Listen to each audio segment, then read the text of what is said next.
नमस्कार। साहित्यिक बतकही एक ऐसा मंच है जिसके माध्यम से साहित्य को आधार बनाकर बातों ही बातों में हम कुछ गंभीर बातें करते हैं। नाम ही है बतकही, इसलिए यहाँ ऐसा कुछ नहीं है हमारे दर्शकों के लिए, श्रोताओं के लिए और ना ही शिक्षक साथियों के लिए कि कोई बहुत बड़ा व्याख्यान है। साहित्यिक बतकही मंच की ओर से आज स्त्री अस्मिता का सौंदर्य शास्त्र विषय पर मेरे द्वारा, मैं अजय कुमार साव सिलीगुड़ी कॉलेज के हिंदी विभाग में एसोसिएट प्रोफेसर के पद पर कार्यरत हूँ और आपके समक्ष आज स्त्री अस्मिता का सौंदर्य शास्त्र शीर्षक से कुछ बातें करूंगा। साथियों, यह जो शीर्षक है स्त्री अस्मिता का सौंदर्य शास्त्र, तो सबसे पहले यह जान ले कि आखिर शास्त्र है क्या। यदि मोटे तौर पर हम जानना चाहें तो हम समझ सकते हैं कि शास्त्र वह प्रयास है, वह बौद्धिक प्रयास है जिसके सहारे हम किसी विधा या किसी अवधारणा, उस अवधारणा के तत्वों का हम विश्लेषण करते हैं अत्यंत ही मार्मिक तरीके से और बौद्धिक परिप्रेक्ष्य में। तो इस नाते जब बात आती है स्त्री अस्मिता के सौंदर्य शास्त्र की, तो शास्त्र तो आपने जाना ही होगा कि नीति शास्त्र, धर्म शास्त्र, न जाने कितने शास्त्र हैं। लेकिन जब सौंदर्य शास्त्र की बात सामने आती है तो सौंदर्य का भी क्या अपना एक शास्त्र है। जाहिर सी बात है कि जो हमें आकर्षित करता है वह सुंदर है, और ऐसे मंच पर, ऐसे अवसर पर हम विषय में प्रवेश करें उसके पहले इतना जान ले कि स्त्री अस्मिता एक ऐसी अवधारणा है जो बहुत ही निकट है हमारे, लेकिन उतना ही भ्रमित रूप में। यह विडंबना ही है कि आज प्रत्येक शिक्षण संस्थान के विद्यार्थियों के गले में, अधिकारियों के गले में आइडेंटिटी कार्ड टंगा रहता है। मैं ये कहना चाह रहा हूं कि अस्मिता शब्द को आइडेंटिटी का हिंदी अनुवाद माना गया है, लेकिन आपने कभी नहीं सुना होगा कि आपके गले में जो आइडेंटिटी कार्ड है उसको हिंदी में किसी ने अस्मिता पत्र कहा हो। उसे हम पहचान कहते हैं।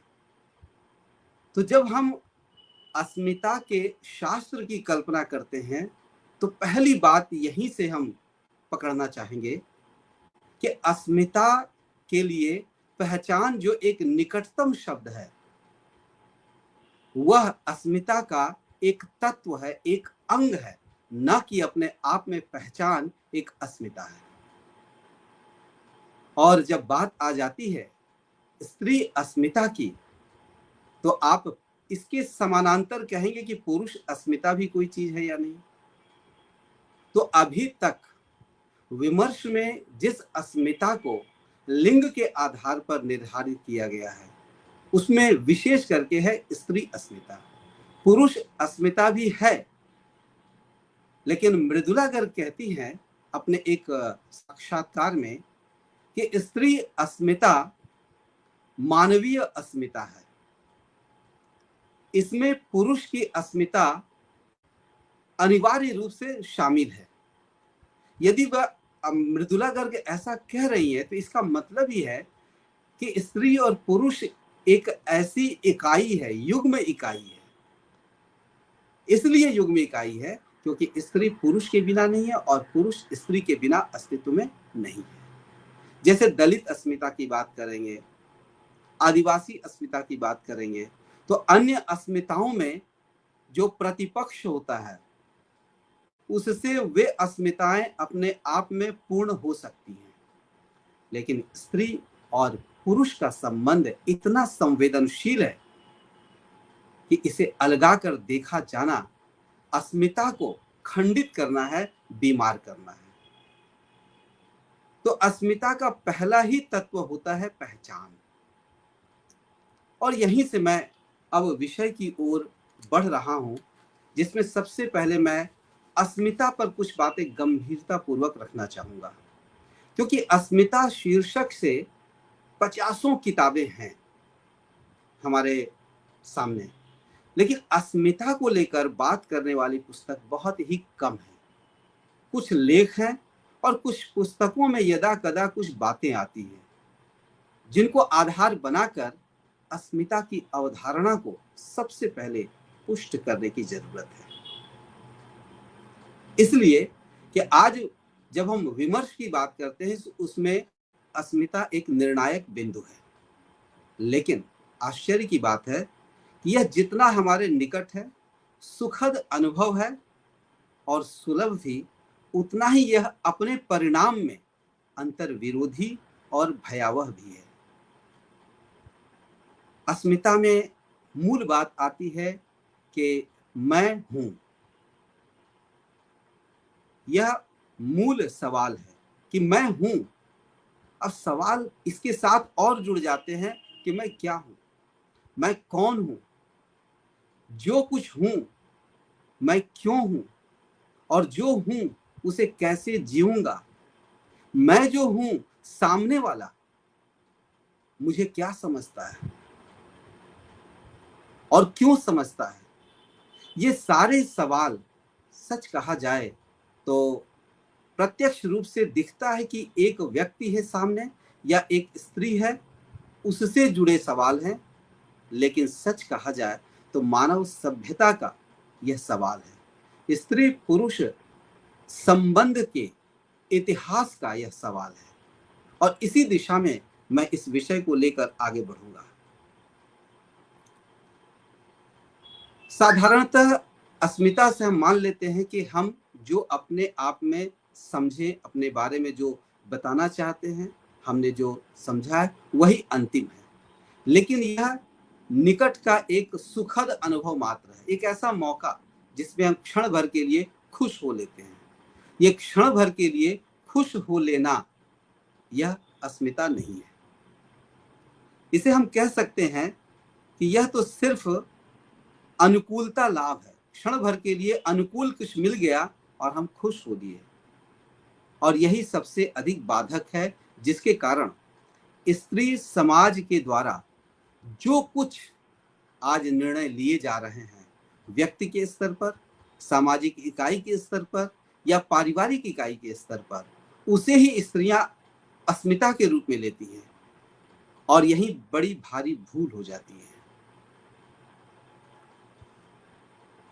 मोटे तौर पर हम समझे तो अस्मिता में अपने होने का भाव है कि हम क्या हैं और सामने वाला हमें क्या समझता है। तो अस्मिता के शास्त्र में 2 छोर हम तय कर सकते हैं। पहला कि हम क्या हैं,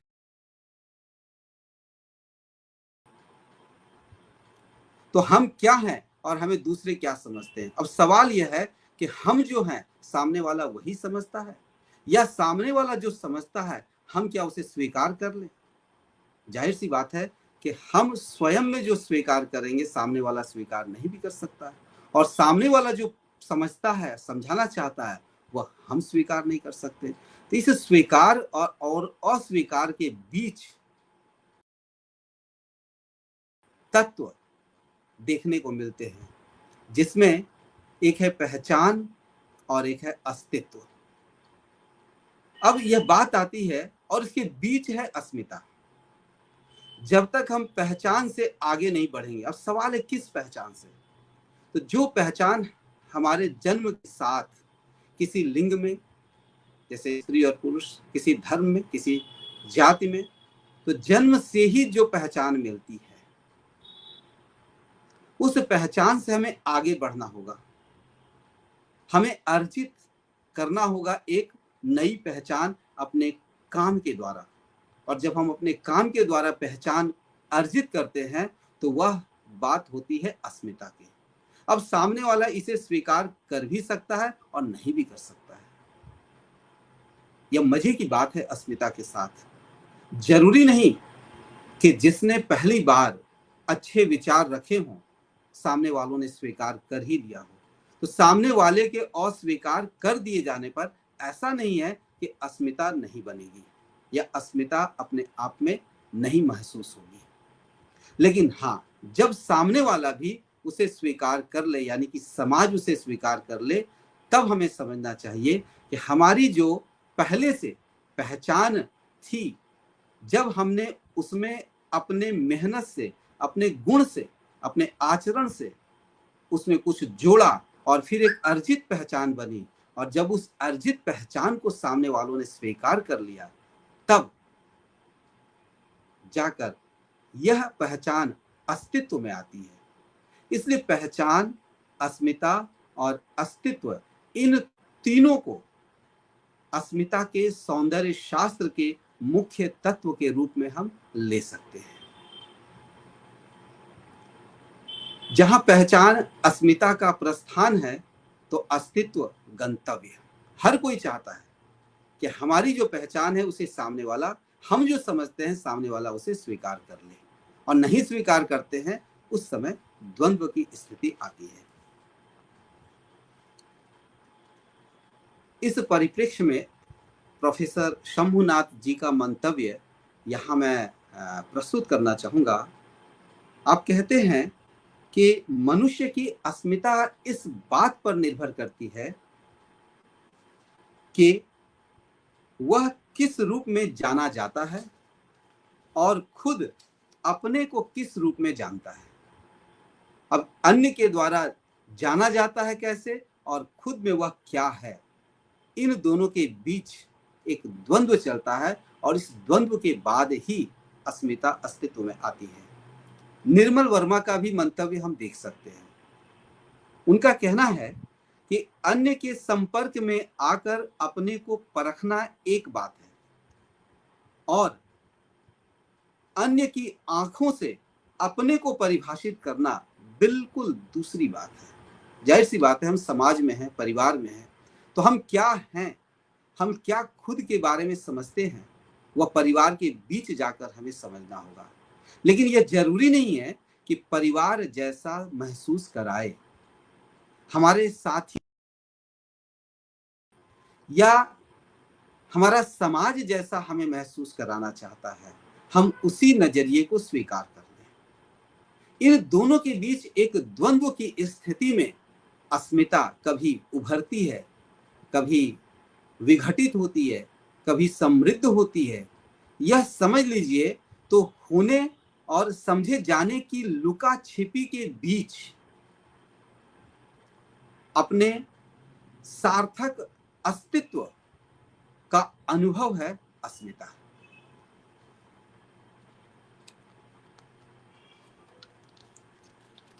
और कुछ आगे बढ़ें, इसके साथ मैं बहुत विस्तार न करके मैं अस्मिता के लिए कहना चाहूँगा कि अस्मिता के बनने में और विघटित होने में या विकृत होने में, तीन शब्द मैं रख रहा हूँ। अस्मिता के बनने, विघटित होने और विकृत होने, इन तीनों में नैतिकता का बहुत बड़ा हाथ है। साथियों, एक बात ध्यान में रखें कि जो जरूरी है हमारे लिए वह हमेशा नैतिक होगा, लेकिन जो अभी तक नैतिक है जरूरी नहीं है कि वह हमारे लिए अनिवार्य बन जाए।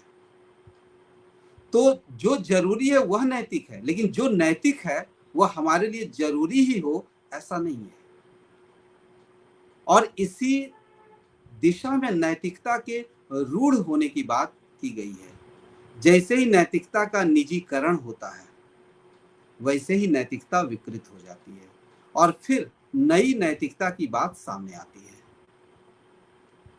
तो नैतिकता से नई नैतिकता के बीच जो आवाजाही की मन स्थिति क्रियाशील बनी रहती है, क्रिया करती रहती है मन स्थिति, उसके बीच ही अस्मिता को कहीं ना कहीं हम बनते हुए पाते हैं। अब रही बात कि अस्मिता के केंद्रीय तत्व के रूप में हम नैतिकता को ले सकते हैं। इसलिए भी नैतिकता को लेते हैं क्योंकि जो नैतिक है हम उसे अनिवार्य रूप से हर जगह जोड़ते चलते हैं। अब जैसे मान लिया जाए कि स्त्री अस्मिता की हम बात करेंगे तो स्त्री बेटी भी होती है, माँ भी होती है, पत्नी भी होती है, प्रेमिका भी होती है। तो परिवार में बेटी के लिए, पत्नी के लिए, बहन के लिए एक नैतिकता पहले से अस्तित्व में है। संस्कारों ने भी एक नैतिकता गढ़ रखी है। हम उसके तहत स्त्री के अस्तित्व को परिभाषित करते हैं और यही समस्या पैदा होती है क्योंकि नैतिकता पहले से जो है वह रूढ़ हो चुकी है और रूढ़ रहकर कभी भी कोई परिवार या समाज आगे नहीं बढ़ सकता है। ऐसी स्थिति में अस्मिता के सवाल को नैतिकता के सवाल से जोड़कर देखना बहुत जरूरी है। यदि हम नैतिक को जरूरी मान लें तो फिर समाज में कोई परिवर्तन नहीं होगा, मूल्य में कोई परिवर्तन नहीं होगा। लेकिन हम नैतिकता को चुनौती देते हैं और उसके समानांतर नई नैतिकता खड़ी करते हैं और इस नैतिकता के सहारे ही हम अपने अपने अस्तित्व को, व्यक्तित्व को निर्मित करने की दिशा में सदा क्रियाशील रहते हैं। इसलिए पहचान, अस्तित्व के साथ साथ नैतिकता को अस्मिता के एक अनिवार्य तत्व के रूप में हम देख सकते हैं। अब एक चौथे तत्व की बात मैं रखना चाह रहा हूं और वह है सत्ता या शक्ति। माना यह जाता है जो सत्ता में है, जो सत्ता में है उसी की अस्मिता है। अब सवाल यह उठता है कि समाज में सत्ता आज क्या है? तो जाहिर सी बात है कि सत्ता के रूप में राजनीतिक शक्ति है या पैसे की शक्ति है या धर्म की शक्ति है। धर्म ले लें या अर्थ ले लें, इन दोनों ने राजनीति को भी संचालित किए हैं। तो इसलिए तीन सत्ताएं हमारे समाज में है। रही बात जब स्त्री अस्मिता की, तो स्त्री के लिए दो सत्ता, खास करके अर्थ सत्ता और राजनीतिक सत्ता, उसकी अस्मिता के लिए बहुत जरूरी महसूस होती है। अब इस सत्ता के साथ अस्मिता का खेल भी बहुत रोचक है। होता क्या है कि जो सत्ता में है, यदि पुरुष सत्ता में है तो हमारे संस्कारों ने, हमारे विमर्श ने क्या समझाया कि हम समान हैं, हमें समानता और बराबरी के लिए लड़ना है। समानता और बराबरी के लिए जब लड़ने की बात आएगी तो सवाल है हम किसके समान होना चाहते हैं, किसके बराबर होना चाहते हैं? तो पुरुष के बराबर होना चाहते हैं। क्या मान लिया जाए कि पुरुष अपने आप में सार्थक है? पुरुष जिस सत्ता को जी रहा है परिवार में, समाज में, राजनीति में, शिक्षण संस्थानों में, मीडिया में, क्या वह सार्थक है? क्या वह मानव सभ्यता के लिए उपयोगी है?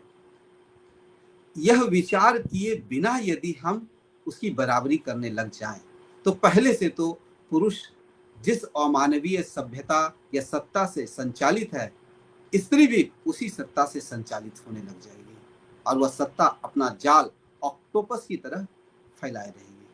फिर क्या अस्मिता समृद्ध होगी? क्या अस्मिता मानवीय बन पड़ेगी? बिल्कुल ही नहीं। इसलिए सत्ता और प्रतिसत्ता का यह जो खेल खेलते हैं, प्रतिसत्ता में आ जाना ही अस्मिता नहीं है। जॉन हॉलवे ने लिखा है कि हमारी देखने की अवधारणाएं सत्ता की हैं। सत्ता में हम हैं, जो सत्ता में है लगता है उसकी अस्मिता है, इसलिए सामने वाला भी सत्ता में आना चाहता है। वे कहते हैं कि सत्ता या शक्ति में जो है उसके अहंकार के विरुद्ध प्रति अहंकार मुक्ति नहीं, एक तरह की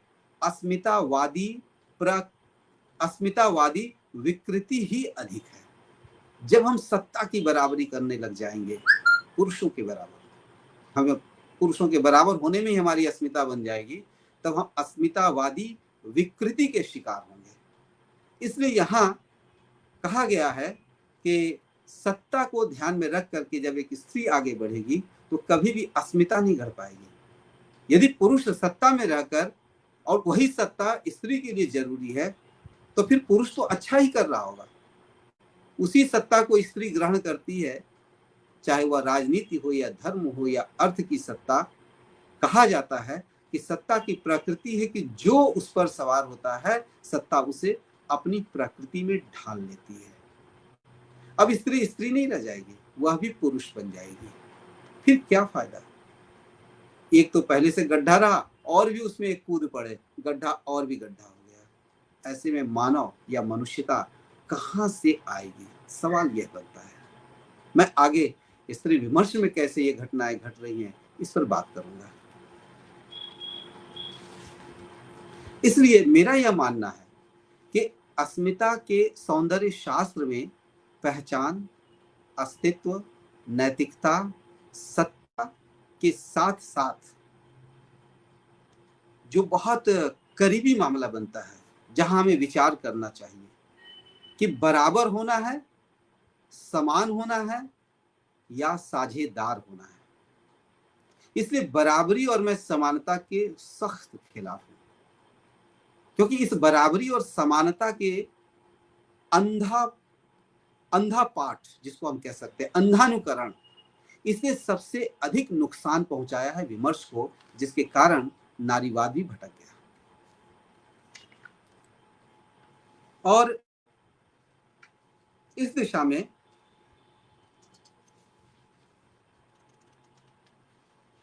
एक बात जो पते की है कि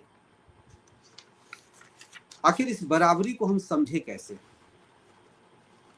तो डॉक्टर सुधा सिंह ने बहुत अच्छी बात लिखी है कि बराबर व्यक्तिगत अधिकारों, ये 3 शब्दों को उन्होंने रखा है और आगे चलकर उन्होंने कहा है बराबर का अर्थ है कि अंतर हो सकता है लेकिन दोनों का मूल्य समान हो। ये अस्मिता के निर्माण के महत्वपूर्ण तत्व है। बराबरी का बोध,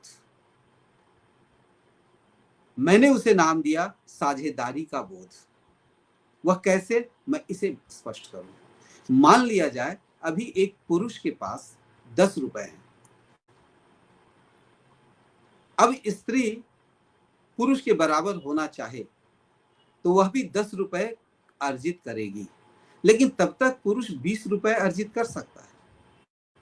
तो 10 से 1 का 20 हुआ और 1 का 0 से 10 हुआ। इन दोनों में बराबरी है या नहीं है, यह समझदारी जिस दिन आ जाएगी स्त्री समाज को, उस दिन अस्मिता के सूत्र को कुछ समझ पाएंगे। 10 और 20 में अंतर हो सकता है, लेकिन 10 उसके पास था, अब इसके पास 10 है, कल उसके पास 30 होगा, इसके पास हो सकता है 25 हो। लेकिन ये प्रगति स्त्री भी कर रही है, पुरुष भी आगे बढ़े। समय लगेंगे, धीरे धीरे बराबरी में आएंगे, आमने सामने आएंगे, लेकिन पहले साझेदार होना होगा। यदि 20 कमाने वाले को 10 कमाने वाला स्त्री समाज गाली देता फिरे, बुरा बताता रहे, हीन बताता रहे, परंपरा पोषित नजरिए से हमेशा परिभाषित करता रहे, तो इससे कहीं भी सामंजस्य नहीं आ पाएगा। रामचंद्र शुक्ल ने भी कहा है कि विरुद्धों का सामंजस्य ही सौंदर्य है। ये विरुद्ध नहीं है, यहाँ विरुद्ध भी हम नहीं देखे, बल्कि हम एक अंतर देख रहे हैं। लेकिन इस अंतर में एक सकारात्मक जो बात आ रही है, इस सकारात्मक पहलू में ही सृजनात्मक बोध निहित है, और इस सृजनात्मक बोध में ही अस्मिता की कोई गुंजाइश बनती है। और नहीं तो फिर अस्मिता के नाम पर हम शत्रु ही बनते रहेंगे, जो अक्सर देखा जाता है। एक पोर्शन यह रहा कि जब हम अस्मिता के सौंदर्य शास्त्र की बात करते हैं, तो हमने देखा कि अस्मिता में पहचान, यानी कि हम क्या हैं, हमें किस रूप में लोग पहचानते हैं, इसमें स्वीकार और अस्वीकार की स्थिति आती है। इसके बाद आती है एक अस्तित्व। जब तक एक स्त्री की बात को हम स्वीकार नहीं कर ले, आचरण में पूरी तरह से अपना नहीं ले, तब तक वह समझती है कि उसकी कोई अस्मिता नहीं है। इसलिए मैं स्त्री समाज से अपील करना चाहूंगा कि अस्मिता की समझ को जरा साफ करें। जरूरी नहीं, यदि आप एक पुरुष के अस्तित्व को नहीं स्वीकार पा रही हैं, तो एक पुरुष जो वर्षों से एक संस्कार में पला बढ़ा हुआ है, वह एक झटके में आपके विचारों को, आपके आचरण को, आपकी सोच को पूरा का पूरा स्वीकार कर ले, यह जरूरी नहीं है। और इसमें आप ऐसा ना समझे कि आपकी अस्मिता आहत हो गई, बल्कि आपकी अस्मिता स्वयं में हो सकती है। वह स्वत्व का, निजत्व का, अपने होने का भाव है। लेकिन जब दूसरे स्वीकारे तो यह जाहिर सी बात है, तब वह अस्तित्व में आता है। इसलिए अस्मिता के सौंदर्य शास्त्र में ये तीन जो अवधारणाएं हैं, इनके परस्पर संयोजन को भली भांति देखने की जरूरत है। और आगे जब बढ़ते हैं तो इस दिशा में नैतिकता, सत्ता, उसके बाद समानता और बराबरी, इन सब का सार्थक बोध, सही समझ जरूरी है। तभी जाकर हम अस्मिता की अवधारणा को समझ पाएंगे। और अस्मिता के नाम पर हम जो कुछ पालते हैं, जाहिर सी बात है, कभी कभी हो सकता है कि ऐसा लगता है कि हम तो अच्छे हैं, लेकिन हमारे अच्छा होना हमारे समाज के लिए, परिवार के लिए, बिरादरी के लिए, परिवेश के लिए वह नुकसानदेह हो सकता है। ऐसी स्थिति में हम कैसे समझेंगे कि सचमुच में हम अस्मिता को लेकर जी रहे हैं? इसके लिए जानना है कि कहीं हम सत्ता के विरुद्ध एक प्रतिसत्ता तो निर्मित नहीं कर रहे हैं, चाहे वह सत्ता घर की हो, बाहर की हो, धर्म की हो या राजनीति की हो। तो सत्ता के विरुद्ध एक प्रतिसत्ता यदि खड़ी हो जाए तो हम इसे अस्मिता बिल्कुल नहीं कहेंगे। एडवर्ड सईद ने लिखा है कि हमें देखना है कि अस्मिता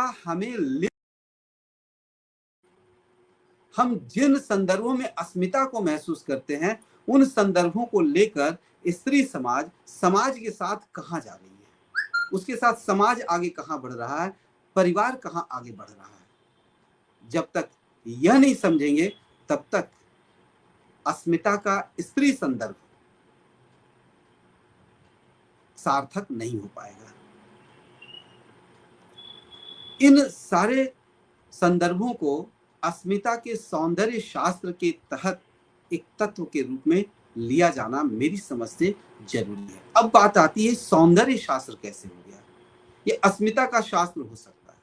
इसका मतलब हुआ कि जहां सृजनात्मकता है, जहां सृजन है, वहीं सौंदर्य, वहीं आकर्षण है। मैं बहुत व्यावहारिक उदाहरण देता हूं। एक महिला एक साड़ी खरीद कर भी लाए और 10 लोगों को दिखाए कैसा है कैसा है, उसमें उसकी पसंद है, उसने बनाई नहीं है साड़ी। बनी बनाई साड़ी को यदि खरीद कर लाते हैं, लेकिन उसमें हमारी पसंद जुड़ जाए, तो उस पसंद के साथ उस साड़ी की हमारे परिवेश में, हमारी नजर में एक सृजनात्मकता बनती है। इसलिए जहां कहीं सृजन है, वहीं सौंदर्य है, और जहां सृजन सौंदर्य को प्राप्त होता है, वहीं अस्मिता खड़ी होती है। ये ध्यान रखने की बात है कि एक बच्चा भी जब छोटा पेंटिंग बनाता है, कुछ जैसे तैसे आड़ी तिरछी रेखाएं खींचता रहता है, रंग भरता रहता है, और कुछ भी बन जाए उसे लगता है मैंने कुछ बनाया। पहले से वह भी तो बाप का दुलारा, माँ का दुलारा है बच्चा, लेकिन जब वो बनाया उसमें उसका आकर्षण सौंदर्य रहा, उसमें उसके लिए सौंदर्य रहा और उस सौंदर्य को लोगों ने वाहवाही दी, तालियां बजाई, उसको लगा कि उसने कुछ बनाया है और वहां उसकी अलग अस्मिता बनती है, सबसे अलग। तो अस्मिता देखिए अलग करती है औरों से, लेकिन अलग करने के साथ साथ विशेष भी बनाती है। अलग होकर विशेष होने में परिवार और समाज और राष्ट्र का विकास होता है। इसी विकास में अस्मिता के सौंदर्य को हम तलाश सकते हैं। और अब मैं आ रहा हूं सीधे सीधे स्त्री अस्मिता पर। पहले कुछ व्यावहारिक बातें, जितनी बातें मैंने की उसके आधार पर कुछ सवाल मैं रख रहा हूं अपने श्रोता साथियों के लिए। आपने शिक्षण संस्थानों में देखा होगा, जब भी कोई सांस्कृतिक कार्यक्रम होता है, अतिथि का स्वागत करने के लिए किसे कहा जाता है? फूल का गुलदस्ता लेकर अधिकांश में किसे भेजा जाता है? ऐसे अवसर पर विशेष पोशाक पहनकर, सांस्कृतिक पोशाक पहनकर स्त्रियां आगे की जाती हैं। स्त्रियां जाकर गुलदस्ता देती हैं, स्वागत करती हैं। कभी आपने सोचा, मैं स्त्री समाज से पूछता हूं, कि ऐसा क्यों होता है कि आपको ही कहा जाता है? यदि स्त्रियां सुलभ नहीं है, वहां उपलब्ध नहीं है, तो हम पुरुष को भेज देते हैं। पुरुषों को राजनीतिक मंच पर आप देखेंगे, नेताओं को खुश करने के लिए पुरुष गुलदस्ते लेकर जा रहे हों, लेकिन सांस्कृतिक कार्यक्रमों में स्त्रियों को आगे किया जाता है। तो स्त्री समाज के लिए मैं एक सवाल रख रहा हूं कि किस नजरिए से उन्हें गुलदस्ता लेकर भेजा जाता है? एक बार सोचें। इसे एक वाक्य में कहूं तो दिखना अच्छा लगता है, लेकिन देखा जाना किस नजरिए से हो रहा है, यह जानना, यह देखना उससे भी ज्यादा जरूरी है। लेकिन इस जरूरी काम को हम करते हैं? नहीं करते। बस में बैठे हुए हैं, महिला सीट मान लीजिए भरी हुई है और एक पुरुष को लगा कि चलो महिला आई है, बिठा दें। यदि आपको कहे बैठ जाइए, तो आप खुश होकर बैठ जाती हैं। आपने कभी एक बार सोचा कि हमें बैठने के लिए कहा गया तो किस नजरिए से? यदि आप सोचती हैं, यानी कि अपनी अस्मिता की दिशा में कदम बढ़ा रही हैं, अपनी सोच बना लेती हैं और सामने वाले की सोच को, नजरिए को समझ लेती हैं, इसका मतलब अस्मिता को महसूस कर रही हैं। और यदि चुपचाप बैठ जाती हैं, इसका मतलब जिस सोच से आपको बैठने के लिए कहा गया, आपने उस सोच को और भी मजबूत किया। और ऐसी सुविधाएं लेने में मैं नहीं समझता, मुझे कोई संकोच नहीं है कि अधिकांश में स्त्री समाज आगे है। तो जहां सुविधा है वहां दुविधा है, इसकी संगति बनी रहती है। अब सुविधा लेते हुए कोई दुविधाओं से कितना आगे बचे, यह तो बहुत सचेत रहने की बात है, हर पल सचेत रहने की बात है। जिसे प्रभा खेतान ने शीर्षक दिया है, बाजार के बीच, बाजार के खिलाफ। बाजार के बीच रहना है, लेकिन बाजार के खिलाफ भी रहना है, तो बीच रहना है, बाजार के साथ हो जाना नहीं है। अस्मिता बाजार के बीच, बाजार के खिलाफ अपनी सोच को बनाए रखने में है, न कि बाजार के साथ विलीन हो जाने में है। यह बात सोचने वाली है। तो जब कभी स्त्री के प्रति किसी पर्व त्योहार पर, किसी आयोजन में किस नजरिए से उसे लिया जाता है, उस नजरिए के बारे में वह सोचे। यह बुनियादी जरूरत है। यहां से उसकी, स्त्री समाज की निकट से निकट एक जरूरी सोच बननी शुरू होती है, जिसे आगे चलकर अस्मिता के रूप में कोई अनुभव कर सकता है। हम आगे बढ़ रहे हैं थोड़ा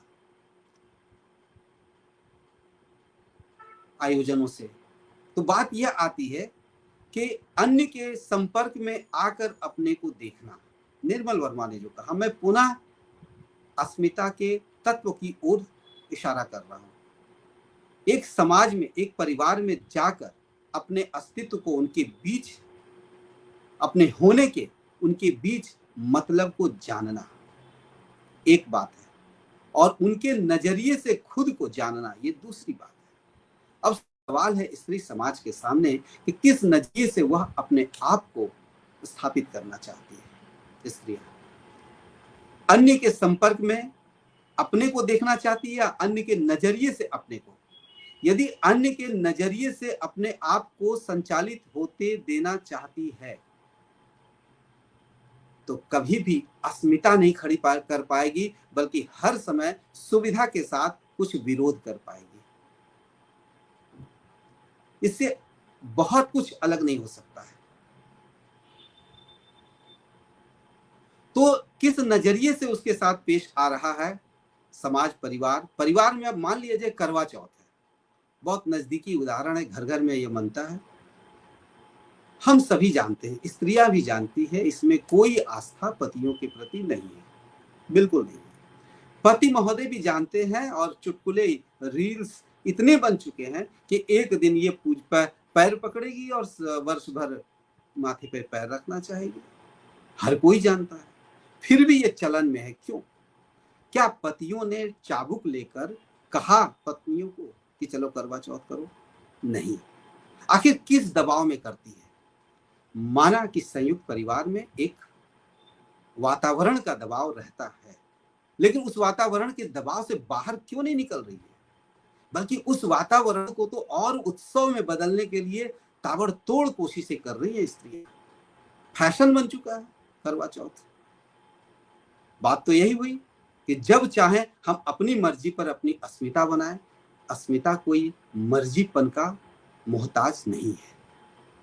हमारी मर्जी से अपनी अस्मिता बनाएंगे, हमारी मर्जी से सामने वाले की भी अस्मिता तय करेंगे। ये कैसी जबरदस्ती है।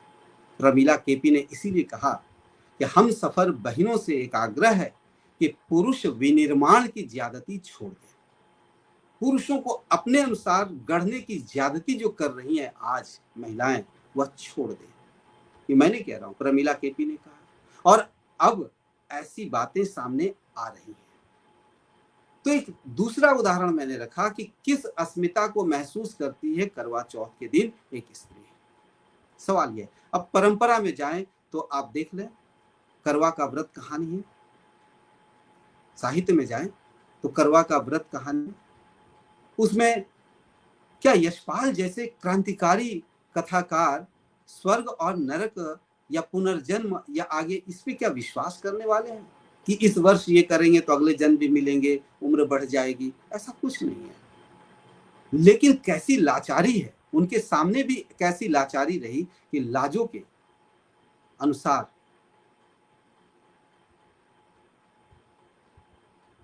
उसके पति को ढलना पड़ा। कहता है तुमने जब उपवास किया है मेरे लिए तो मैं भी तुम्हारे लिए कर सकता हूं, और लाजो फूले नहीं समाती है। क्या इसमें गर्व की बात है? कौन सी अस्मिता है इसमें? इस कहानी की सबसे कमजोर कड़ी है। लोग कहेंगे नहीं, ये तो साझेदारी की बात है, पत्नी की भावनाओं को समझने की बात है। कैसी समझदारी? सारी मूर्खता को समझ लेने के बाद यदि इतनी बड़ी मूर्खता कन्हैयालाल ने की तो क्या यह समझदारी है? क्या इसमें उनकी पत्नी की कोई अस्मिता बन पा रही है जो फूले नहीं समाती है? मुझे तो नहीं लगता कहीं से। अब ऐसे प्रसंगों पर हम मौन साधे रहेंगे, स्त्री समाज चुप्पी साधे रहेगा, तो क्या उसे अस्मिता की दिशा में बढ़ते हुए हम पाएंगे? अब सवाल होता है कि आज तो ऐसा नहीं हो रहा है। आज मुखर हैं स्त्रियां, मुखर हैं मीडिया में, समाज में, साहित्य के मंच पर मुखर बिल्कुल है, लेकिन इस व्यावहारिक जगत में, परिवार में और समाज में जो ये फैशन चल रहा है, इसके विरुद्ध क्यों नहीं मुखर है? सवाल यह होना चाहिए। पुरुष बोले तो हो जाएगा पुरुष सत्तात्मक सोच, लेकिन जो बौद्धिक समाज है स्त्रियों का, वह कितना विरोध जता रहा है स्त्रियों के इस आचरण पर? नहीं जता पा रहा है। तो ऐसे में हम कैसे समझें? मैंने 2 से 3 संदर्भ मैंने रखे कि कैसे सोच से अपने आप को अलगाना है स्त्री समाज को और बेहतर सोच की तरफ बढ़ना है, तब जाकर उनकी स्त्री उनकी अस्मिता सौंदर्य को यानी सृजन को प्राप्त होगी। अब मैं आगे बढ़ते हुए कुछ आयामों को ले रहा हूं। जैसे परिवार में हम देखते हैं पति पत्नी का संबंध, भाई बहन का संबंध। पहले यहां हम बात करें। अब पति पत्नी का संबंध है। अब एक स्त्री की अस्मिता किस बात में है, तो हमने अस्मिता के तत्व के दौरान यह समझा कि हम क्या हैं और हमें किस नजरिए से देखा जा रहा है। तो स्त्री को किस नजरिए से देखा जा रहा है परिवार में, पुरुष के आचरण में स्त्री के अनुसार कौन सी सोच दिख रही है जिसके कारण एक स्त्री की अस्मिता खंडित होती है या स्त्री के प्रति जो सोच है वह गलत है। पहला मुद्दा मैं लेना चाहूंगा कि प्रेम और काम तो बहुत व्यापक हिस्सा है कि पुरुषों की सेवा। परंपरा में हमने देखा, हमारी दादी ने दादा की, माँ ने पिता की, तो उम्मीद होती है कि हमारी पत्नी हमारी ये सेवा करे। यदि ऐसी सोच आज बन रही है तो कहा जाएगा यह तो पितृसत्तात्मक सोच है। बिल्कुल सही बात है, पितृसत्ता। अब इसका विरोध करना है। अब इस विरोध की दिशा कैसी होनी चाहिए, इसे समझने की जरूरत है। उसके बाद इसी के साथ एक क्रम जुड़ता है कि पति की जरूरत। घर में आज काम धाम को लेकर ऐसा लगता है, घर की जरूरत भी कभी कभी स्त्रियों को ऐसा महसूस होता है मानो पुरुष का एक आदेश है, और यदि उसे पूरा कर ले, घर की जरूरत को भी यदि पूरा करे, तो लगता है स्त्रियों को कि वह उस घर की पति यानी पुरुष की गुलामी कर रही है। यह एक स्थिति बनती जा रही है और इसके कारण घर में घरेलू कामगार की जरूरत आज बढ़ती जा रही है और ये जरूरत इतनी अधिक बढ़ गई है कि घर का पूरा दारोमदार घर में काम करने वालों के ऊपर आज चल गया है। अब ऐसे में स्त्री की अस्मिता यदि यह समझती है, स्त्री की सोच यदि या स्त्री यह महसूस करती है कि घर की जरूरत जो परंपरा से चली आ रही है वो कहीं न कहीं पुरुषों का एक आदेश है और उसे पालन कर लेना मतलब पुरुषों की गुलामी करना है, पितृसत्ता की गुलाम हो जाना है। यहां आकर उसकी अस्मिता फुंकार उठती है, फुफकार उठती है। तो क्या इसे हम अस्मिता के रूप में लेंगे? सवाल ये है। मतलब क्या हुआ? जो डॉक्टर सुधा सिंह ने जो कहा बराबर अधिकार क्या है घर परिवार में, पुरुष का अधिकार क्या है, सवाल यह है। यहाँ एक सोचना पड़ेगा। साहित्य में हम बहुत सारी बातें कर सकते हैं लेकिन कुछ व्यावहारिक बातें करें। कभी मौका मिला तो मैं साहित्य को भी केंद्र में रखकर ही बात करूंगा। बहुत सारे ऐसे संदर्भ भरे पड़े हैं जिनको स्त्री विमर्शकार विशेषकर चाहे वह पुरुष हो या स्त्री मंच पर नहीं लाते हैं क्योंकि उनकी बदनामी हो जाएगी, फिर उन पर एक पितृसत्तात्मक का ठप्पा लग जाएगा। इसलिए आज विमर्श का मतलब क्या है? साहित्यिक रचनाओं से अपने हित में कुछ उदाहरणों को चुन लो और उस पर लंबा व्याख्यान दे मारो और स्त्री अस्मिता का झंडा हमने विमर्श में गाड़ दिया। यह न विमर्श है न यह स्त्री की अस्मिता है। तो घर परिवार में हम देखें, पुरुषों की जरूरत घर की होती है, घर की जरूरत पुरुष की भी है। घर में कुछ काम होंगे बच्चों की भी जरूरत होगी, घर के ही कुछ काम होंगे स्त्री की भी जरूरत होगी, घर के ही कुछ काम होंगे बड़े बुजुर्ग की भी वो जरूरत होगी। लेकिन घर के काम करने में छोटा महसूस करना, क्योंकि संस्कार से लड़कियां करती रही है, बहन के रूप में करती रही है, संस्कार से जिस काम की उम्मीद हम करते हैं भाभी करें, ध्यान देने की बात है। यह अस्मितावादियों से जरा पूछा जाना चाहिए कि जिस काम को एक स्त्री करते समय मानती है कि वह पुरुषों की गुलामी कर रही है, उसी काम को चाहती है कि उसकी भाभी करती रहे। क्यों? वह क्या स्त्री नहीं है? वह भी तो स्त्री है। तो ये स्त्री में भेद क्यों हो जा रहा है? अस्मिता को लेकर, आइडेंटिटी को लेकर। इसलिए यही बात समझने की है कि हम जो कुछ कर रहे हैं हमारे प्रति वह सोच कौन सी आ रही है। हम आगे बढ़ते हैं थोड़ा। अब एक स्त्री के दाम्पत्य संदर्भ को लें।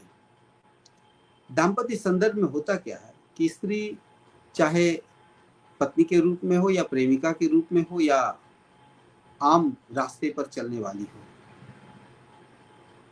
वह यह मान कर चलती है, मैं बार बार मैंने कहा कि हम हैं क्या और हमें समझा क्या जाता है, इसके बीच ही अस्मिता का सारा खेल चलता रहता है। आप टोटो में बैठे, बस में बैठे या प्रेमिका के साथ हो या एक महिला मित्र के साथ हो, कलीग के साथ हो, पत्नी के साथ हो, पहली जो सोच बहुत ही मजबूती से बन चुकी होती है वो यह है कि एक पुरुष जो होता है वह स्त्री को सिर्फ और सिर्फ एक देह के रूप में ही समझता है। उसके लिए स्त्री देह के अलावा कुछ नहीं है भी। पुरुष भी देह है और स्त्री भी देह है। दोनों जब देह है तो दोनों को देह की जरूरत है। इस सत्य को हम असंतुलित होते हुए पाते हैं। अभी अभी एक उपन्यास आया कविता वर्मा के संपादन में, जिसमें कुल 5 लेखिकाओं के द्वारा मिलकर साझा तैयार किया गया उपन्यास है, देह की दहलीज पर। उसमें 2 दाम्पत्य है। यदि एक में पति बहुत अधिक पत्नी को चाहता है, देह के स्तर पर पत्नी चाहती है कहीं तो कहीं पति चाहता है, और दोनों तरफ एक पक्ष की अरुचि है। जब इस पर सवाल किया गया तो जवाब आया इसके लिए हार्मोन्स जिम्मेदार है, कि एक का हार्मोन्स आया एक का हार्मोन्स नहीं आया, तो इसमें क्या कर सकता है कोई, इसलिए इसे छोड़ करके आगे बढ़ जाए। उसके बाद बहुत सारी चीजें हैं जो जीवन को सुखी बना सकती हैं। यह तो ठीक वैसे ही है कि सुबह भूख लगी तो सुबह नहीं मिल रही है, भोजन नहीं मिल रहा है खाने को, तो शाम हो गई तो सुबह को भूल जाए और उस भूख को भी भूल जाए। क्या यह संभव है? सुबह वाली भूख शाम को और भी भयानक हो जाएगी और दिन भर वो एसिडिटी को भी साथ लेकर चलेगी। तरह तरह के विकार उसमें जुड़ते जाएंगे। क्या इसकी खबर है? चाहे पक्ष किसी का भी हो। लेकिन बात जब स्त्री अस्मिता की होती है तो यह मान बैठे हैं स्त्रियां कि पुरुष उसे देह से ऊपर देख नहीं पाता। क्यों नहीं देख पाता? सवाल यह बनता है। इसी संदर्भ में एक और मैं कहानी का उल्लेख करूंगा। गीता श्री की कहानी है ताप। गीता श्री की कहानी ताप में पति 65 की उम्र में होंगे और पत्नी इतनी बड़ी है, उनकी इस उम्र में है कि उनकी बेटी की शादी हो गई है, वह सास भी बन चुकी है। अब उसके पति में वह बहुत सारी इच्छाएं हैं, लेकिन उसमें इच्छा कभी रही नहीं, पहले भी नहीं रही। तो पहले किसी तरह से मजबूरी में मान जाती थी और अब नहीं मान रही है, साथ होना नहीं चाहती है और अपनी बेटी से कहती है कि अपने पिता के लिए किसी कॉल गर्ल की व्यवस्था करो। अब सुन करके आपको लगेगा ये कैसी बात हो गई कि अब बेटी को ही कह रही है अपने पति के लिए कॉल गर्ल की व्यवस्था कर दो। उस दौरान माँ और बेटी के परस्पर जो संवाद चलते रहते हैं वह बहुत मार्के की है, और उस संवाद को यदि आप ध्यान में रखें तो विमर्श पूरा का पूरा उलट जाता है। अस्मिता का विमर्श पूरा का पूरा उलट जाता है। अस्मिता बनेगी कैसे, ये पूरी धारणा उलट पुलट हो जाती है। लेकिन कहानी का अंत क्या हुआ कि इस बुढ़े के दिमाग का इलाज कराओ और स्त्रियां खुश हो जाएंगी। आज भी कई मंच है हमारे सामने जिस पर 5 स्त्रियां बैठ जाएंगी, बहुत गर्व करेंगे, अरे पुरुष है ना, पुरुष के दिमाग का इलाज होना चाहिए। पुरुष का दिमाग वैसा बना क्यों? सवाल यह है। और इस दौरान इस संदर्भ में मैं एक प्रसंग रखना चाहूंगा मैत्रेयी पुष्पा का। चर्चा हमारा उनकी पुस्तक है। उसमें उन्होंने कहा है कि पति को सेक्स, सेवा और सेक्स देती चलो और अपना प्रेम चलाए चलो। यह एक बात है। इसमें कौन सी अस्मिता की है? सवाल सेवा की का है तो सेवा दोनों को चाहिए। सवाल जब सेक्स का आता है तो मैं सेवा और सेक्स को अलग अलग नहीं, सेवा के साथ सेक्स देते चले, सेक्स को सेवा के रूप में लेते चले, तो हो सकता है कुछ बात बनेगी। क्योंकि अस्मिता सिर्फ स्त्री की नहीं बन सकती है, पत्नी की सिर्फ अस्मिता नहीं बन सकती है। पत्नी की अस्मिता अकेले में यदि बनेगी तो परिवार की अस्मिता खत्म हो जाएगी। स्त्री की अस्मिता यदि अकेले में बनेगी तो समाज कभी भी सृजनात्मक नहीं हो पाएगा। हमें इस बात को ध्यान में रखने की जरूरत है।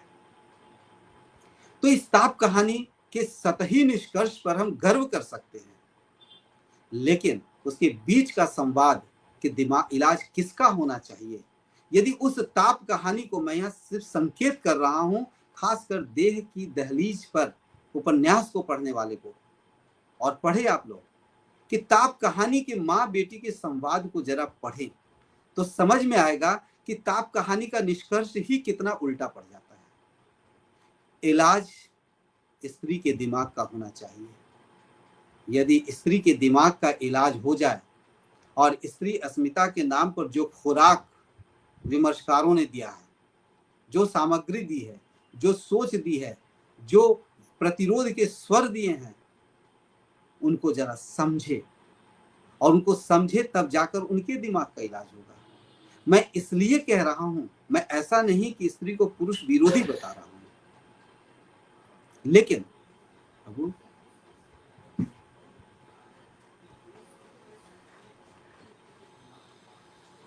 बात यह है कि जब हम अस्मिता की बात करते हैं तो स्त्री अस्मिता यदि जरूरी है तो इस जरूरी संदर्भ को कैसे हम सार्थक बनाएं, इस पर हमें गंभीर होने की जरूरत है। लेकिन इसलिए कि अस्मिता के नाम पर हमने सिर्फ अहंकार को पाला है, अस्मिता के नाम पर हमने सिर्फ शत्रुता को निभाया है, अस्मिता के नाम पर सिर्फ और सिर्फ परिवारों में हक अदायगी के रस्म को, रिवाज को हमने पूरा किया है कि हमारा हक का हक है, सामने वाला का हक नहीं है, बच्चे का हक नहीं है, बड़े का हक नहीं है, वृद्ध का हक नहीं है। लेकिन इन सारे हकों को के ऊपर हम एक के हक को रखते चले जा रहे हैं। पत्ताखोर उपन्यास पढ़े मधु काकरिया का, हमारे मित्रों ने उपन्यास पढ़ दिया, उस पर आलेख लिख डाले, लेकिन एक प्रसंग जिसमें स्त्री ने अपनी अस्मिता बनाने के चक्कर में पुरुष की अस्मिता को कैसे कुचला है, इसको नजर में भी नहीं लेंगे। कौन सी ऐसी शत्रुता है विमर्शकारों की पुरुषों से, मैं ये पूछना चाहता हूँ। स्त्री अस्मिता का सौंदर्य शास्त्र पुरुष की अस्मिता को कुचलने में नहीं है। बराबरी और समानता का जो पाठ पढ़ा दिया गया है उसका पुनर्पाठ किया जाना जरूरी है। हमने पढ़ दिया समान होना है, क्या समान होना है? आज ही मेरी एक कलीग से बात हो रही थी, समानता की बात करते हैं। घर में रात को 10 बजे आटा खत्म हो जाए, कौन लाने जाएगा? सवाल यह है। यदि पति लंगड़ा लूला ना हो, लकवा से ग्रसित ना हो, बीमार ना हो, हॉस्पिटल में ना हो, मर नहीं गया हो, तो कौन जाएगा लाने के लिए? यदि तो पति जाएगा, नहीं तो बेटा यदि बड़ा हो और बेटी भी हो तो बेटा बाहर जाएगा। क्या बराबरी है? कैसी समानता है? अब इसे स्त्री विमर्शकार बोलेंगे कि ये तो बस सतही स्तर पर बातें आती। बात सतह पर है, लेकिन इस सतह के पीछे जो सोच है समानता की और बराबरी की, वह सुविधाजनक तरीके से जी रही हैं स्त्रियां। यह कहते मुझे तनी भी संकोच नहीं है, बहुत सुविधावादी तरीके से जी रही हैं, लेकिन भूल जाती हैं कि सुविधा में दुविधा भी है। लेकिन पूरा विमर्शकार, साहित्य, कानून, समाज स्त्री के प्रति ऐसे आंसू बहा रहे हैं कि स्त्रियां अपने ही इस अस्तित्व के प्रति गंभीर नहीं है। इसका परिणाम यह है कि न तो उनकी अस्मिता सच्चे अर्थ में बन पा रही है, सृजनात्मक हो पा रही है, और न ही समाज का विकास हो पा रहा है। यह माना जाता है कि किसी समाज के विकास को देखना है, समझना है, उसकी प्रगति को, तो उस समाज की पे स्त्रियों की क्या दशा है और दिशा है उसको हम समझें, ये माना जाता है। अच्छी बात है। आज स्त्रियां बाहर निकल रही हैं, नौकरियों में आ रही है, राजनीति में जा रही है, हर जगह खेल में है, कहाँ नहीं है। फिर समाज में मूल्यों का अवमूल्यन क्यों हो रहा है? इसके लिए जिम्मेदार किसको मानेंगे? अब आप कहेंगे क्या स्त्रियां ही जिम्मेदार है? मैं नहीं कहता। यदि स्त्रियों के आगे बढ़ने से ही समाज आगे बढ़े, यह जो सोच बनी हुई है स्त्री की अस्मिता की चिंता में, तो उस सोच के समानांतर में बात रखना चाहता हूं कि स्त्रियां तो आगे बढ़ रही है, परिवार आगे क्यों नहीं बढ़ रहा है? परिवार में परिवार बोध क्यों खत्म होता जा रहा है? समाज में वह सामाजिकता, पारस्परिकता क्यों नहीं है? जब ऐसे मूल्य, ऐसी सोच नहीं है, फिर उसमें किसी की भी कोई अस्मिता, यदि ऐसे बोध से पुरुष भी खाली हैं तो उनका भी ट्रीटमेंट होना चाहिए, और उनका ट्रीटमेंट हो रहा है, इसमें कोई डाउट नहीं है। लेकिन इस ट्रीटमेंट करने में, एक के ट्रीटमेंट करने में दूसरे को ऐसे नजरअंदाज कर दिया जा रहा है विमर्श में कि एक का ट्रीटमेंट ही सबसे बड़ा दोष बन रहा है समाज के माथे पे, और समाज आगे नहीं बढ़ पा रहा है। और इस संदर्भ में एक कथन मैं रखना चाहूंगा मृदुला गर्ग के उपन्यास अनित्य का। चित्तकोबरा पर बहुत सारी बातें होती हैं, तो बात आती है क्या, अनित्य में एक अविजित पात्र है, वो कहता है कि जब सुंदर खिलौना खेलने से मना कर दे तो बहुत कुछ सोचना पड़ता है। देखिए, एक छोटा सा कथन है, इसमें स्त्री अस्मिता भी है, पुरुष की भी अस्मिता है। मृदुला गर्ग ने स्त्री की चिंता में यह बात लिखी है, की है, लेकिन पुरुष की जो उलझन है उसको भी स्कोप दे रही है,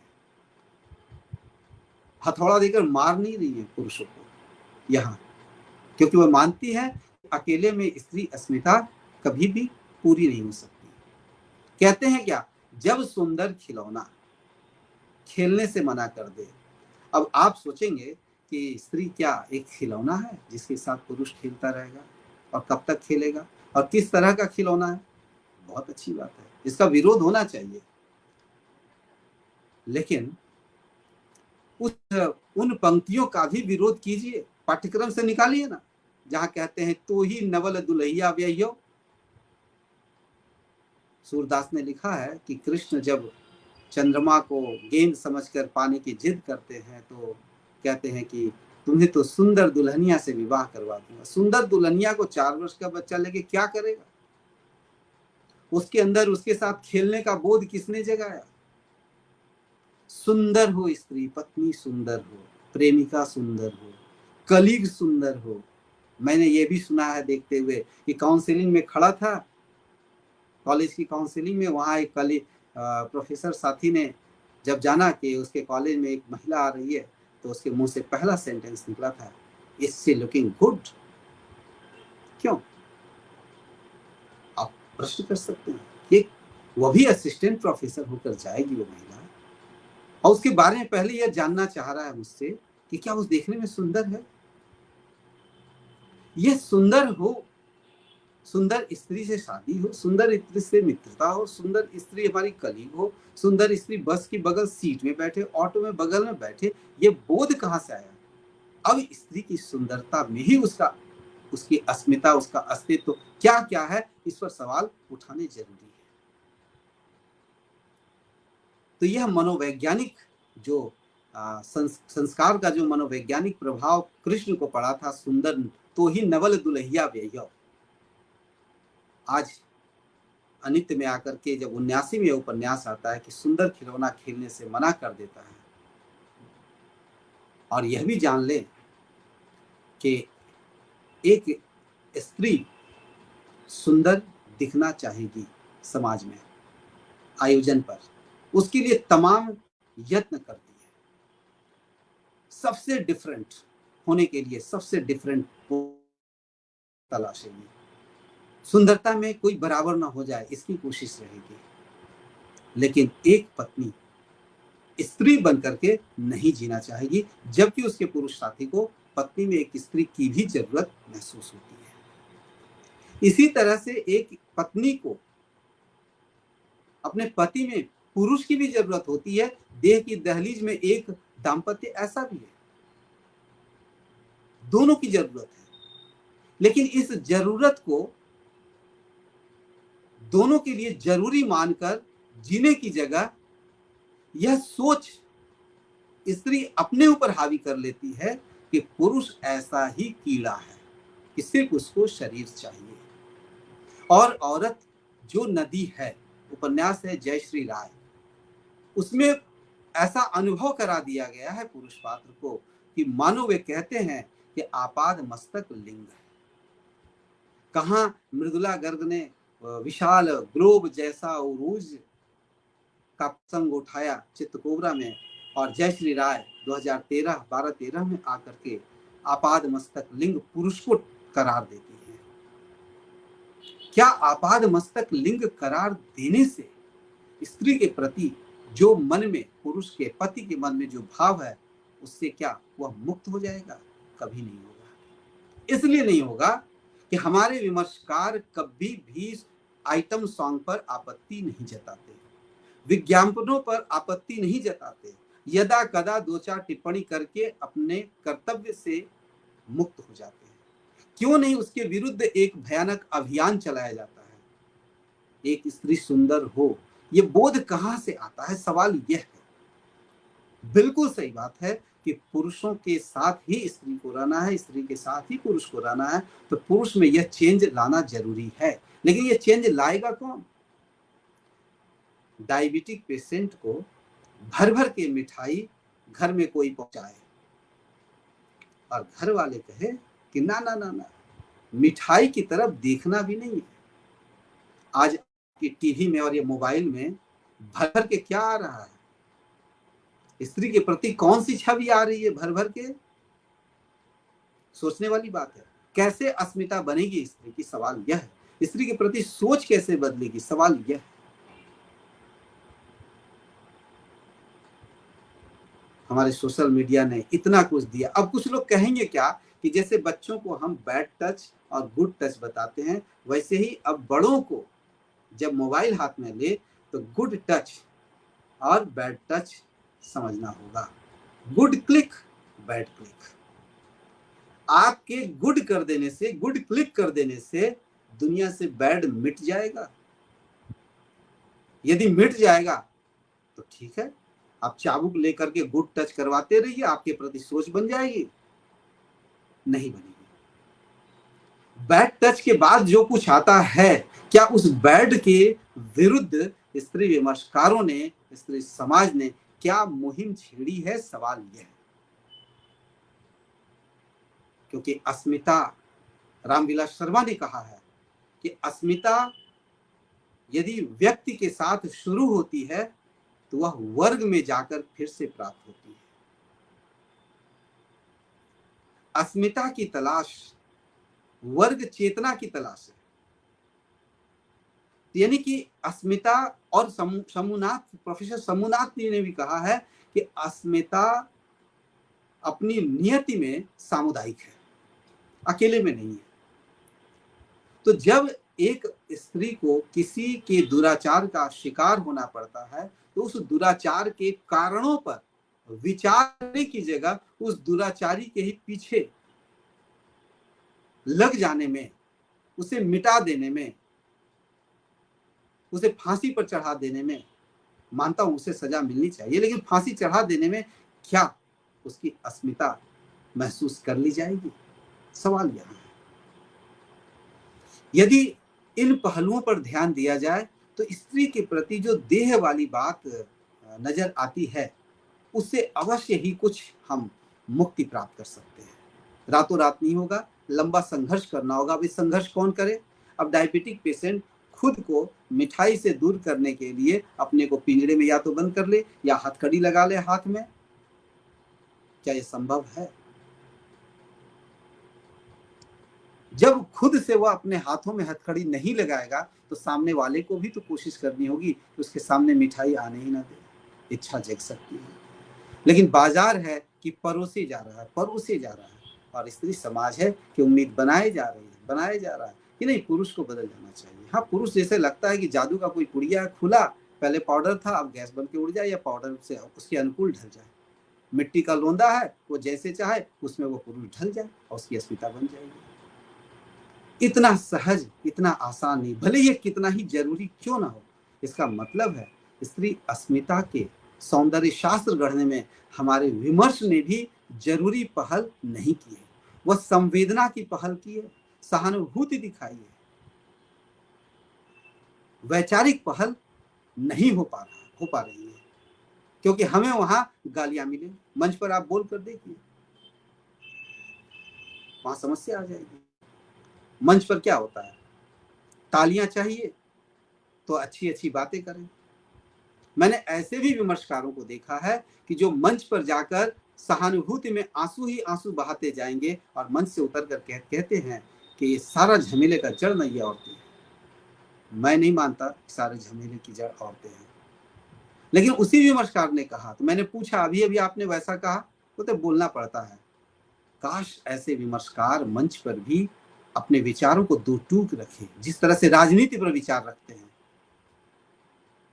राजनीतिक दल की जिस तरह से आलोचना करते हैं, कभी इस तरह से बात रखें तो हो सकता है कि आपकी बात दुनिया सुनती है तो कुछ और लोग भी सुन लें, लेकिन ऐसा नहीं कर पाते हैं। यह उनकी आलोचना की अपनी सीमा है और इसके कारण विमर्श की ऐसी ही प्रकृति होती जा रही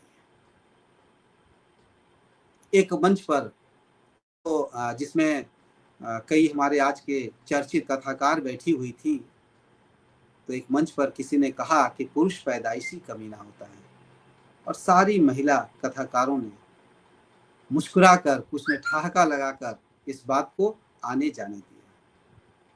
वह रोकना चाहिए था कि यह जो सोच है एक पुरुष रख रहा है, इस पर खुश नहीं होने की बात है। सवाल है कि वह पैदाइशी कमीना क्यों है। पैदाइशी कोई नहीं होता है कमीना, ना स्त्री होती है ना पुरुष, बल्कि संस्कार दोनों के साथ साथ चलते हैं और दोनों के संस्कार के तहत ही व्यक्तित्व को गढ़ना होता है, स्वीकार करना होता है दोनों को। इसलिए इसमें पैदाइशी की कोई बात ही नहीं है। लेकिन वहां शीर्षस्थ रचनाकार बैठी हुई थी, पता नहीं 50 पुरस्कारों से नवाजी जा चुकी हैं ऐसी लेखिका, उनके सामने बोलकर वो सज्जन निकल गए और सब मुस्कुराते रह गए। हम क्या माने। तो ऐसे कथन से स्त्री की अस्मिता बन जाएगी, ऐसा संभव नहीं है। मैं एक दूसरे आयाम में चलता हूं। सत्ता की बात आती है, जब सत्ता की बात आती है तो अर्थ सत्ता और दूसरी है राजनीतिक सत्ता। तो अर्थ सत्ता के लिए आर्थिक आत्मनिर्भरता को स्त्री के लिए, अपने अस्तित्व के लिए बहुत जरूरी बताया है, क्योंकि मांगना नहीं पड़ेगा पैसा, खर्च अपने से हम करेंगे। बिल्कुल सही बात है, होना भी चाहिए। महादेवी वर्मा ने अपने लेख घर और बाहर में लिखा है कि उलझनमय युग में सबसे उलझनमय यंत्र पुरुष है। सिमोन द बोवा का हम बहुत उल्लेख करते हैं। महादेवी वर्मा को देखें, अपने समय में लिख रही हैं, 32 में लिख रही हैं कि उलझनमय यंत्र है पुरुष। व्यावहारिक धरातल पर आए, पुरुष को अपने अनुसार गढ़ने की जगह उसको पुरुष रहने दें और उन्हें संस्कारित करें उनकी जगह पर। यह मांग महादेवी वर्मा की है। उसमें यदि अस्मिता यदि आहत होती है तो किससे होती है? पुरुष से होती है। तो जिससे अस्मिता आहत होती है उसमें एक बदलाव की जरूरत है। अब उस बदलाव को यदि एक तरफा हम लेने लग जाएं, एक तरफा, तो भी बात नहीं है। उसमें एक सामंजस्य लाने की जरूरत है। उस लेख में उन्होंने कहा कि देखना यह होगा कि स्त्री घर से बाहर निकलना चाहती है, निकलना चाहिए भी, लेकिन निकल कर कहां जाती है, इसमें अस्मिता की बात आती है। घर से हम बाहर निकले, क्या किए? एक फिल्म आई थी अनारकली डिस्को चली, सलीम की गली दीवारों में नहीं चुनवाना है, उन्होंने कहा, उसमें गाना है। बहुत अच्छी बात है, सामंती सोच से मुक्त होना है कि क्यों हम चुनवाने जाएंगे। लेकिन सलीम की गली छोड़कर वो कहाँ गई? डिस्को चली, और वहां जाकर कहती है हमको हिप हॉप सिखा दे, एक चांस दिला दे। अब हिप हॉप सीख कर क्या करेगी? सवाल ये, चांस दिला दे, कौन, किससे कहती है चांस दिला दे? चांस दिलाने वाला कौन है? चांस देने वाला कौन है? इस संदर्भ में अनीता भारती की कविता है मछुआरा, उसको पढ़ें कि कैसे चांस दिया जा रहा है और कैसे स्त्रियां एक वस्तु में तब्दील होती जा रही है। इस वस्तुकरण के खिलाफ यदि तैयार होना है तो पुरुषों से नहीं लड़ना होगा, उस बाजार तंत्र से लड़ना होगा, तब जाकर उसकी एक अस्मिता बनेगी। यदि स्त्रियां चाहती है पत्नी के रूप में, प्रेमिका के रूप में, सहयात्री के रूप में, कलिक के रूप में, कि उसे देह न समझा जाए, उसे एक वस्तु न समझा जाए, तो उसे बाजार के तंत्र से लड़ना होगा। लेकिन कितनी लड़कियां, कितनी स्त्रियां इस दिशा में सक्रिय हैं? सवाल यहां आता है। इसलिए स्त्री के देह में तब्दील होने पर या देह तक देखने या समझे जाने पर बहुत उद्घोष होता है कि स्त्री मात्र देह नहीं है। बिल्कुल नहीं है, उसके अंदर भी फीलिंग्स है, भावनाएं हैं, उसके अच्छा बुरा चाहते बहुत सारी हैं, उसको भी हम ध्यान में रखें। लेकिन ऐसा क्यों है कि बार बार वह देह तक ही समझी जाती है? तो इसके लिए जिम्मेदार कौन है? तो सीधे सीधे उसका दुश्मन दिखता है। कोई प्रेमी होगा, कोई पति होगा, कोई कलीग होगा, कोई बस में टोटो में बैठने वाला साथ यात्री होगा। इससे लड़ना बंद करें, बिल्कुल बंद करें। मैं ही एक बार टोटो में बैठा हुआ था, एक युवती आई और एकदम मॉडर्न ड्रेस में, आप समझ सकते हैं, एकदम मॉडर्न, और आ करके कहती है कि आप बीच बीच में बैठे हैं। मैं साइड में बैठा था। तो मैंने पूछा कि मैं चला जाऊंगा बीच में, सिर्फ ये बता दो क्यों जाए बीच में। उसने नहीं बताया। मैंने कहा मैं नहीं जाऊंगा, बैठना है तो बैठो, नहीं तो दूसरे टोटो में जाओ। ये सोच मैं चाहता हूं कि सोचे, यहां से शुरू करें कि वह क्यों चाहती है कि साइड में बैठे। जिन कारणों से समझती है कि साइड में बैठे, क्या वैसे कारणों को वो ढो नहीं रही है अपने साथ? जिस पोशाक में वो आई थी वहां वो ठीक है। बहुत आश्चर्य की बात है, स्त्री के साथ यदि अस्मिता बनी तो ध्यान दे कि दिखना बड़ा अच्छा लगता है, लेकिन देखा जाना शर्तिया अच्छा लगता है। शर्त वहीं आ जाती कि कौन देखे, कितना देखे, कैसे देखे, ये उसके अनुसार है। सजे अपने अनुसार, देखे उसे कैसे, अपने अनुसार। सामने वाले का कोई अस्तित्व नहीं, वो तो एक पुतला है, उसको जैसे बैटरी का खिलौना जैसे ऑन करे वैसे दबे वैसे चलेगा। यह मानकर यदि हम चल रहे हैं तो अस्मिता इसमें नहीं बनेगी। परिवेश के साथ अस्मिता का बोध जन्म लेता है। किस परिवेश में हम हैं? एक अगली कड़ी जरा देखें, बहुत संक्षेप में मैं इशारा करूंगा। साहित्य को मैं बहुत कम ले रहा हूं क्योंकि बहुत सारी कहानियां हैं, उपन्यास हैं, जिनके प्रसंगों को रखा जा सकता है इस दिशा में, जिसको स्पर्श करना भी विमर्श ने जरूरी नहीं माना। मैं इतना कहूंगा, जोर देकर कहना चाहूंगा, जरूरी नहीं समझा कि ये इसको लाया जाना चाहिए नजर में। राजनीति में आते हैं, क्योंकि सत्ता, सबसे बड़ी सत्ता राजनीति है। राजनीति में स्त्रियां कुछ आती हैं और कुछ लाई जाती हैं। जो आती हैं किस सोच के साथ आती हैं, यह भी देखने की बात है। और जो लाई जाती है रातों रात सिनेमा से और दूरदर्शन टेलीविजन से, छोटे पर्दे से अचानक टिकट मिलता है और वो जीत भी जाती है। कभी उन महिलाओं ने एक बार सोचा कि क्यों जीत गई, उसे क्यों टिकट दिया गया? नहीं, हमें वो नहीं सोचता है। बस हमें सत्ता मिल गई, हमें सुख मिलेगा, हम भी बैठेंगे, पुरुषों के साथ बैठेंगे। लेकिन पुरुषों के बराबर होने के लिए क्या करेंगे? हम किस तरह की सोच धारण करेंगे? इसके लिए एक ही उपन्यास और एक कहानी को यदि पढ़ लिया जाए, रजनी गुप्त का उपन्यास है ये आम रास्ता नहीं, और कहानी है किरण सिंह की यीशु की कीलें। मैं अपने साथियों से आग्रह करना चाहूंगा कि इन दो रचनाओं को आप पढ़ लें। ये आम रास्ता नहीं, इसमें 2-3 तरह की स्त्रियां हैं, और यीशु की कीलें उसको भी देख लें। इन दोनों को पढ़ेंगे तो ऐसा लगेगा कि वर्तमान स्त्री राजनीति को आप करीब से देखने लग गए हैं।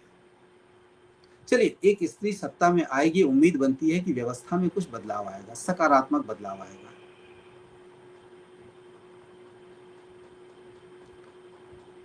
एक सार्थक बदलाव के लिए जरूरी है स्त्री का सत्ता में आना, क्योंकि व्यवस्था बदलने के लिए सत्ता में आना जरूरी है।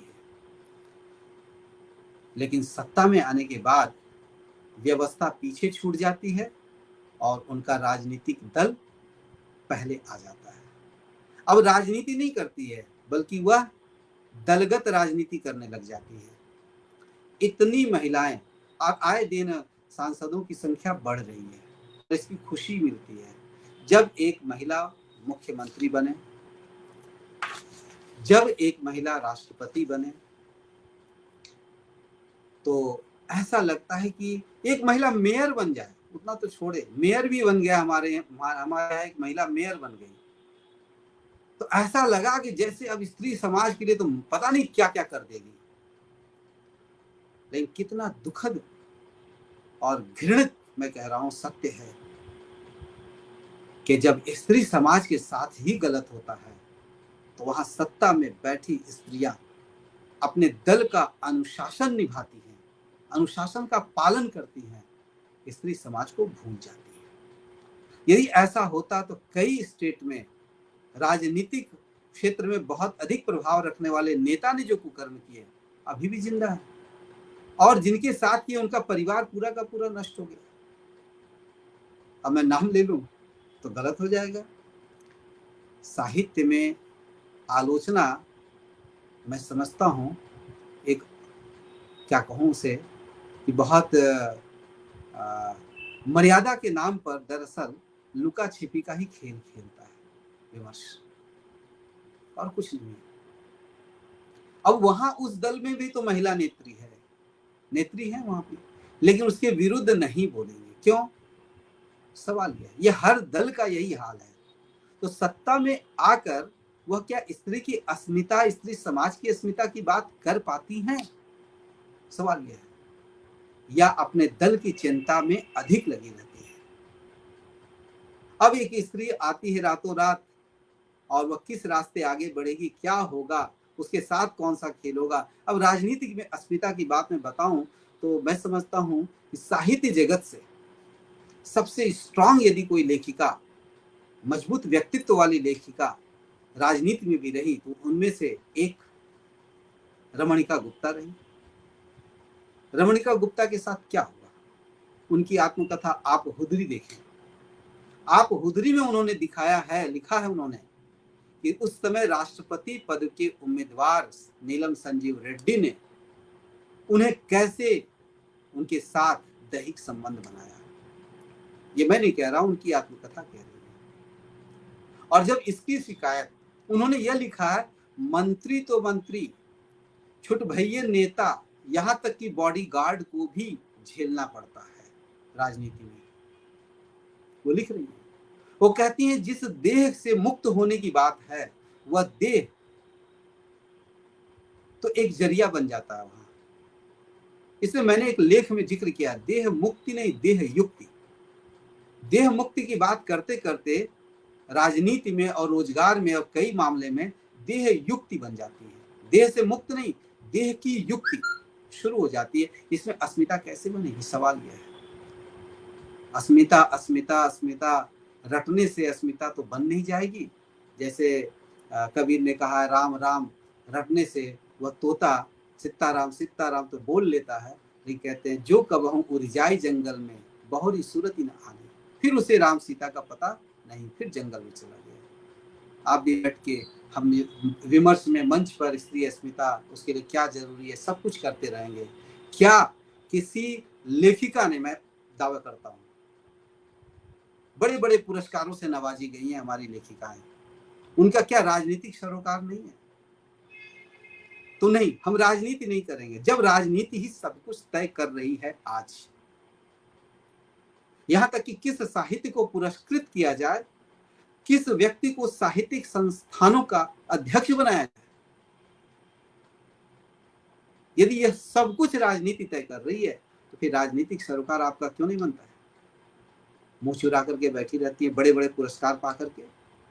आवाज कीजिए, वहां आंदोलन कीजिए, लेकिन हम वहां नहीं करेंगे। क्या किसी नेत्री को, जो महिला सत्ता में है, जब चुप्पी साध रही हैं तो उस पर कितनी लेखिकाओं ने आवाज उठाई है, आवाज की?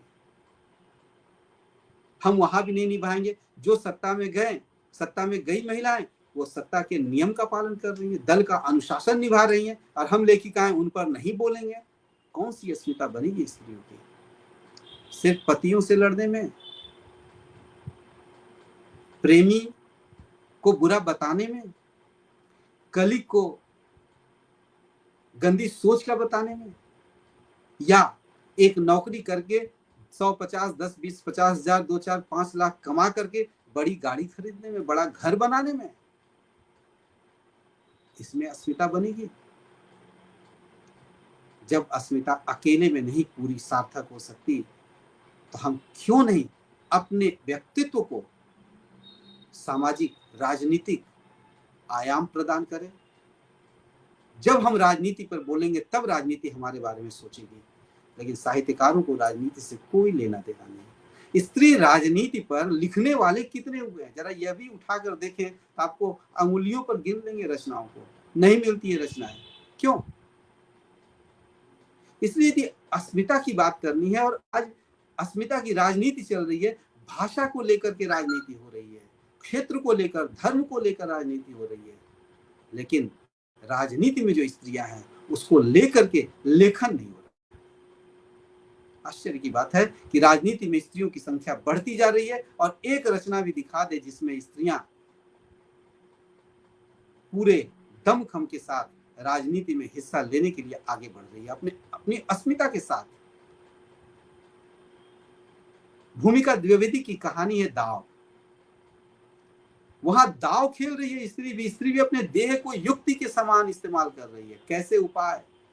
और तो और रमणिका गुप्ता ने लिखा है कि बड़े नेता के साथ यदि आप संपर्क में आ जाते हैं, अब छोटे भैया नेता रोज छेड़ रहे हैं, उससे अच्छा है बड़े नेता के करीब आ जाएं, उसके संबंध में आ जाएं, तो वो एक सुरक्षा कवच हो जाता है। यानी दैहिक शोषण सुरक्षा कवच है। या तो ऐसे सत्य को नकारें, इसकी आलोचना हम करें, तब जाकर राजनीति में जो स्त्रियां आई हैं उनके प्रति एक सोच बनेगी, या यदि ऐसा है तो इसकी भरपूर हम आलोचना करें, लेकिन हम नहीं कर पाते हैं। अब इस तरह से सुरक्षा कवच, यानी स्त्री के लिए उसकी देह जब बड़े मंत्री के संपर्क में आ जाती है तो वह सुरक्षा कवच में बन जाती है। अब इस देह को बचाने की जरूरत है या इस देह को इस्तेमाल करने की जरूरत है? अस्मिता इस देह को बचाने में है या इसके इस्तेमाल करके सत्ता में काबिज होने में है? यह मैं एक सवाल रखना चाहता हूं स्त्री समाज के सामने। एक अन्य दिशा मैं लौट कर आता हूं घर परिवार में ही।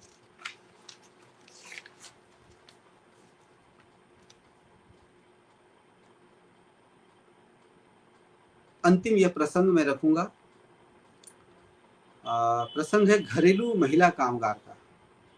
जब स्त्री अस्मिता की बात आती है तो घर में मध्य वर्ग परिवार में काम करने वाले पुरुष कम होते हैं, घरेलू काम करने वाले महिलाएं ज्यादा होती हैं, और उन महिलाओं का ज्यादा सावका किससे पड़ता है? घर की ही महिला से। अब देखिए, दो महिलाएं आमने सामने हैं। एक महिला है जो घर के काम को करते समय महसूस करती है कि मानो यह काम नहीं बल्कि पुरुष की पितृसत्ता की गुलामी है। यदि सास भी वह काम करने को कह दे तो लगेगा पितृसत्ता की गुलामी है, इसलिए वह काम छोटा है, हटाओ। और जो काम करने के लिए महिला आती है वो सोचती है कि ये तो छोटा काम है, गंदा काम है, इसलिए कभी नहीं चाहती कि उसके बच्चे भी उस काम में आए, इसलिए अपनी बच्चियों को पढ़वाना चाहती है। यानी घरेलू काम घर की महिलाओं के लिए भी छोटा, पितृसत्ता की गुलामी, और घरेलू महिला कामगार के लिए भी गंदा काम। लेकिन उसके बिना तो घर परिवार चलेगा नहीं। अब विदेशों का उदाहरण ना दे हम लोग। हमारी प्रियंका ओम है, उन्होंने कभी पोस्ट भी किया था कि बाहर देशों में कोई असर फर्क नहीं पड़ता है कि हम बाहर जाते हैं, काम करके आते हैं, फिर भी घर में हम खाना बना लेते हैं, कोई असुविधा नहीं है। लेकिन हमारे यहाँ ऐसा संभव नहीं है, क्योंकि संभवतः प्रियंका ओम ने ये पोस्ट किया था कि यदि आप नौकरीशुदा लड़की से शादी करना चाहते हैं तो आप पहले ये तय कर ले कि घर का वो काम नहीं करेंगे। इस पोस्ट पर भी बहुत सारे कमेंट्स आए।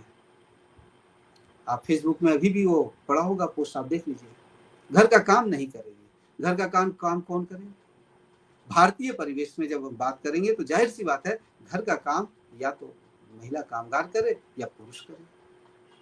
और इतने यहाँ कितने ऐसे घरों को मैंने देखा है, सामने है। भले ही उन घरों को लोग रचनाकार विषय नहीं बनाते हैं। आश्चर्य की बात है कि विषय नहीं बनाएंगे वे, उसमें उनकी वाहवाही नहीं होगी। जहाँ कर रहे हैं, काम कर रहे हैं, काम में कोई सुविधा नहीं है, कर रहे हैं। लेकिन अब काम करवाने और नहीं करने के पीछे क्या सोच है, इस सोच को दुरुस्त करने की जरूरत है। उसे शत्रुता में बदलने की जगह उसमें समझदारी की बात लानी चाहिए। व्यावहारिक धरातल पर उसे उतारने की जरूरत है। और व्यावहारिक धरातल यही है कि हम उसे परंपरा में देखें, इतिहास बोध के साथ देखें और एक भविष्य के साथ जोड़ें, तब जाकर बात बनेगी। तो यहाँ आप जुड़े हुए हाथ उर्मिला शिरीष की कहानी है। डाउनलोड होते हैं सपने, गीता श्री की कहानी है। आप जकिया जुबैरी की कहानी पढ़े, लौट आओ तुम। पति करीब 65 वर्ष के होंगे और पत्नी भी उसी के आसपास, लेकिन पति काम वाली के साथ कैसे भावनात्मक स्तर पर जुड़ गए हैं कि पत्नी देख नहीं पा रही है और कुछ विरोध भी नहीं कर पा रही है। आखिर कैसी अस्मिता है, कैसे अस्मिता को महसूस करे? सामने वाली भी एक औरत है। यदि राजनीति में रमणिका गुप्ता ने अपनी देह को यदि छोटे भैया नेता से बचाना चाहती है और बड़े नेता के संपर्क में जाती है, तो उस देह के माध्यम से एक सुरक्षा कवच बना लेती है।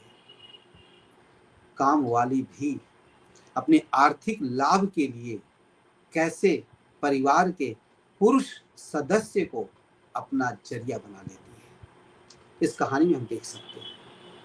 वह तो उसके लिए आय का माध्यम है, आय का जरिया है, वह भी उसके लिए सुरक्षा कवच है कि उस घर से नौकरी नहीं जाएगी। लौट आओ तुम कहानी गौर से पढ़ें। घरेलू महिला कामगार पर 20 कहानियों का संग्रह आया हुआ है मेरे ही संपादन में, शब्द.in प्रकाशन से। उसमें ये कहानियां शामिल हैं। हम वहां देख सकते हैं कि कैसे आमने सामने है, काम को लेकर कैसे आमने सामने है, वेतन को लेकर आमने सामने टकराव होता रहता है।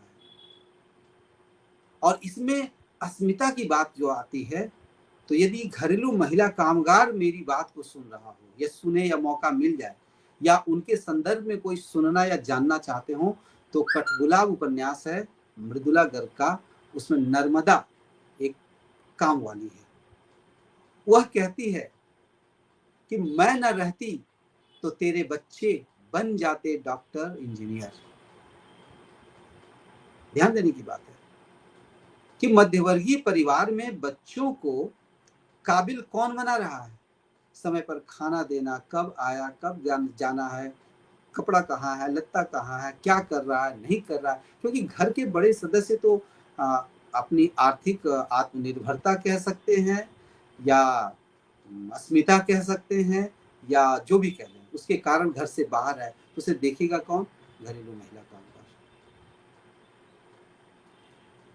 तो इस मामले में घरेलू महिला कामगार की अस्मिता है कि वो महसूस कराना चाहती है इस वर्ग की महिलाओं को कि यदि मैं ना होती तो तुम क्या होते, तुम्हारे बच्चे क्या होते, जरा सोच कर देखो।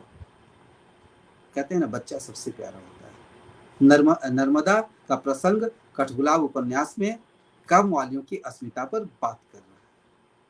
यदि नर्मदा अपनी अस्मिता की बात कर रही है, तो उसकी मालकिन नमिता है, उनकी अस्मिता कहाँ गई?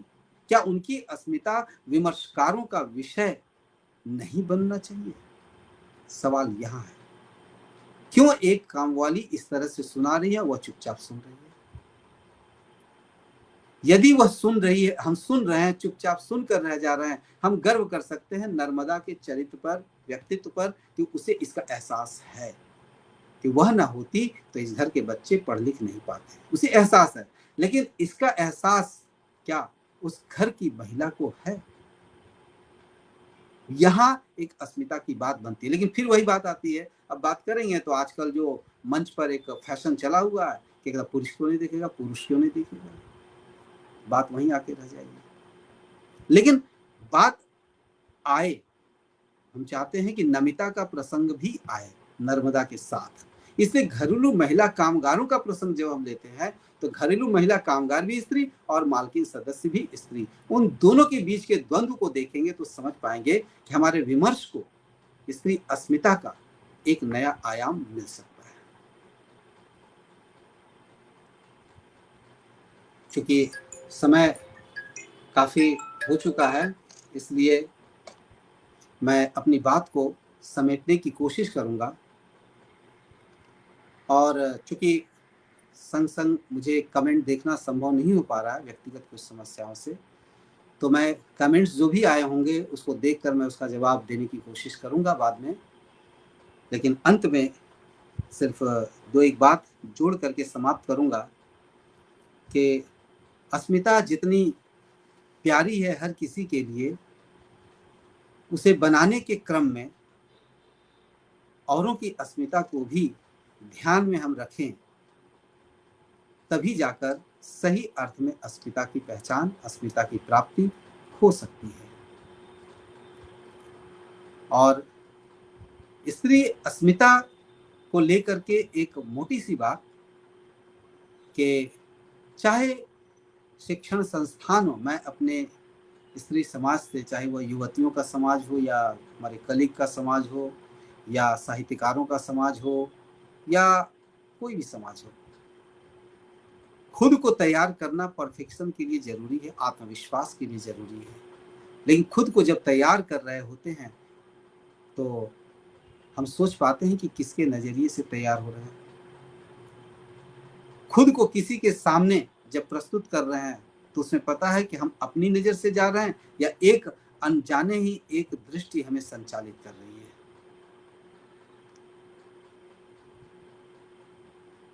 बहुत सारे संदर्भ आ रहे हैं, कमेंट्स आ रहे हैं, इन्हें मैं बाद में देखकर इस पर बात रखूंगा। और यदि मौका मिला तो मैं पूरी तरह से आगे एक आया हुआ है, स्त्री सुंदरता का प्रयोग आज इस डिजिटल युग में व्यवसाय के रूप में किया जा रहा है। बॉलीवुड में आइटम सॉन्ग्स जिसमें स्त्री को काफ़ी चमक धमक के साथ पेश किया जाता है, यहाँ इनकी कोई ऐसी छवि नहीं बनाई जा रही जिससे स्त्री के प्रति श्रद्धा का भाव प्रकट हो। उसे एक सुंदरता के वस्तु के रूप में दूसरों के रिझाने के लिए प्रकट किया जा रहा है। मैंने बात रखी कि ऐसे प्रसंगों को विमर्श का हिस्सा मंच पर हम नहीं बनाते, और यदि आप इस पर कोई आलोचना करके एक कमेंट भी कर दें तो उस पर कमेंट्स नहीं आएंगे, उस पर लाइक्स नहीं आएंगे, और अंत में सोचेंगे कोई पढ़ ही नहीं रहा है। पढ़ तो रहे होते हैं, ऐसा नहीं कि नहीं पढ़ रहे होते हैं, लेकिन हम उस दिशा में क्रियाशील नहीं बने रह सकते क्योंकि उसमें कोई फायदा नहीं दिखता है। चलन में सब कोई चल रहा है, चलन चलन सब कोई कहत है, ना जाने बैकुंठ कहाँ है। ऐसी ही बात है, अस्मिता अस्मिता अस्मिता सभी कह रही हैं, स्त्री समाज पूरा का पूरा कह रहा है अस्मिता अस्मिता अस्मिता, लेकिन अस्मिता है क्या वो जानते ही नहीं है, मालूम ही नहीं है कि अस्मिता किसको कहते हैं। एक नौकरी पा लिए, बड़ी कार खरीद लिए, बड़ा घर बना लिए, बच्चे को अमेरिका, लंदन, ढाका, पाकिस्तान भेज दीजिए पढ़ने के लिए, नौकरी के लिए, हो गई अस्मिता।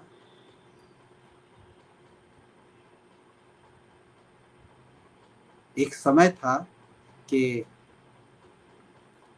अपने बच्चों को पिता कैसा बनाना चाहते थे, हम अपने जमाने में अपने लिए नहीं पढ़ पाए, हम जो नहीं कर पाए हमारे बच्चे वो करें। लेकिन आज हम तो जो कर लिए सो कर लिए, संतुष्ट हो गए, क्योंकि अब तो सब जॉब में है। अब बच्चे किसके जैसा बने, हमारे जैसा नहीं। वो पड़ोसी का बच्चा अमेरिका गया है, मेरा बच्चा भी अमेरिका जाना चाहिए, ऐसे ही पढ़ाई करो, उसका डॉक्टर बना, अंग्रेज इंजीनियर बना, हमारा भी बने। अब स्त्री की अस्मिता को पत्नीत्व में नहीं तलाशेंगे, मातृत्व में नहीं तलाशेंगे, किस में तलाशेंगे? यदि परिवार के संदर्भ में ले तो आज स्त्रीत्व और पत्नीत्व से जुदा होकर के, मातृत्व और पत्नीत्व इससे जुदा होकर के स्त्रीत्व का उत्सव मनाते हुए स्त्री अस्मिता का शंखनाद किया जा रहा है। ऐसे शंखनाद से कोई परिवार और समाज और राष्ट्र बनने वाला नहीं है, ये जान लें, क्योंकि इसमें अस्मिता जैसी कोई बात ही नहीं है। इसलिए अंत में मैं इतना कहूंगा कि आज मैंने अस्मिता के मूल तत्वों की ओर संकेत किया। उन तत्वों के संयोजन से, उसके विश्लेषण से अस्मिता के शास्त्र को मैंने यहाँ प्रस्तुत करने का प्रयास किया और स्त्री अस्मिता की जो वर्तमान दशा और दिशा है उसे मैंने रखने की कोशिश की। ये सच है कि साहित्य के पाठक हमारे साथी हो सकता है कुछ असंतुष्ट रहे कि साहित्य का विश्लेषण कम हुआ। अस्मिता अपने आप में ऐसी उलझन है एक, जिसे सुलझाना बहुत जरूरी है। पहचान और अस्तित्व के बीच अस्मिता है। अस्मिता बनती कैसे है, इसे हम समृद्ध कैसे कर सकते हैं, नैतिकता से बचना यदि जरूरी है। स्त्री विमर्श ने नैतिकता की जगह रूढ़ नैतिकता का प्रयोग किया है और नई नैतिकता का प्रयोग किया है। मैं बराबरी और समानता के पाठ को गैर जरूरी बताते हुए साझेदारी के मंत्र को यहां रखना चाहूंगा कि स्त्री पुरुष के बराबर ना हो। जिस दिन बराबर करना चाहेगी उस दिन मान लीजिए एक पुरुष 5वें तल्ले पर है और एक स्त्री दूसरे तल्ले पर है। जब बराबर करना होगा तो पहले उस पुरुष की कमर में रस्सी लगाएगी, पकड़ के रखेगी कि तुम 5वें तल्ले पे रहो और मैं जब 5वें पर पहुंचूंगी तब बराबर होंगी। नहीं तो वो 5वें पर पहुंचेगी तो पुरुष तो 7वें माले पर पहुंच जाएगी। ये तो अंतर बना रहेगा। ये अंतर बर्दाश्त नहीं है। ये अंतर रहे लेकिन उसके ऊपर उठने का भी मोल रहे और तुम्हारे आपके पहले तल्ले से दूसरे तल्ले पर पहुंचने का भी एक मोल है। इस मूल्य को समझने की बात ही डॉक्टर सुधा सिंह कर रही है कि बराबर का मतलब क्या है। साझेदारी। बराबर का मतलब है मूल्यगत बराबरी, स्थान स्थिति के अनुसार बराबरी नहीं कि वो क्या कर रहा है हम वो करेंगे तभी। वो सिगरेट पी रहा है हम भी सिगरेट पिएंगे, वो शराब पी करके सोशल मीडिया में कप प्लेट सब दिखाएंगे शराब वाले, हम भी दिखाएंगे, हम भी बराबर हैं। हद हो गई अस्मिता की। फियरलेसनेस की का अवार्ड भी दे दिया जाता है और महिला समाज स्त्री विमर्शकार चुप्पी साधे हुए हैं। शर्म भी नहीं आ रही है। अद्भुत लीला है। वस्तुकरण के विरुद्ध शंखनाद करेगी लेकिन एक स्त्री अपने को वस्तु में बदलते हुए फियरलेसनेस का अवार्ड ले रही है, उस पर कोई एतराज नहीं है।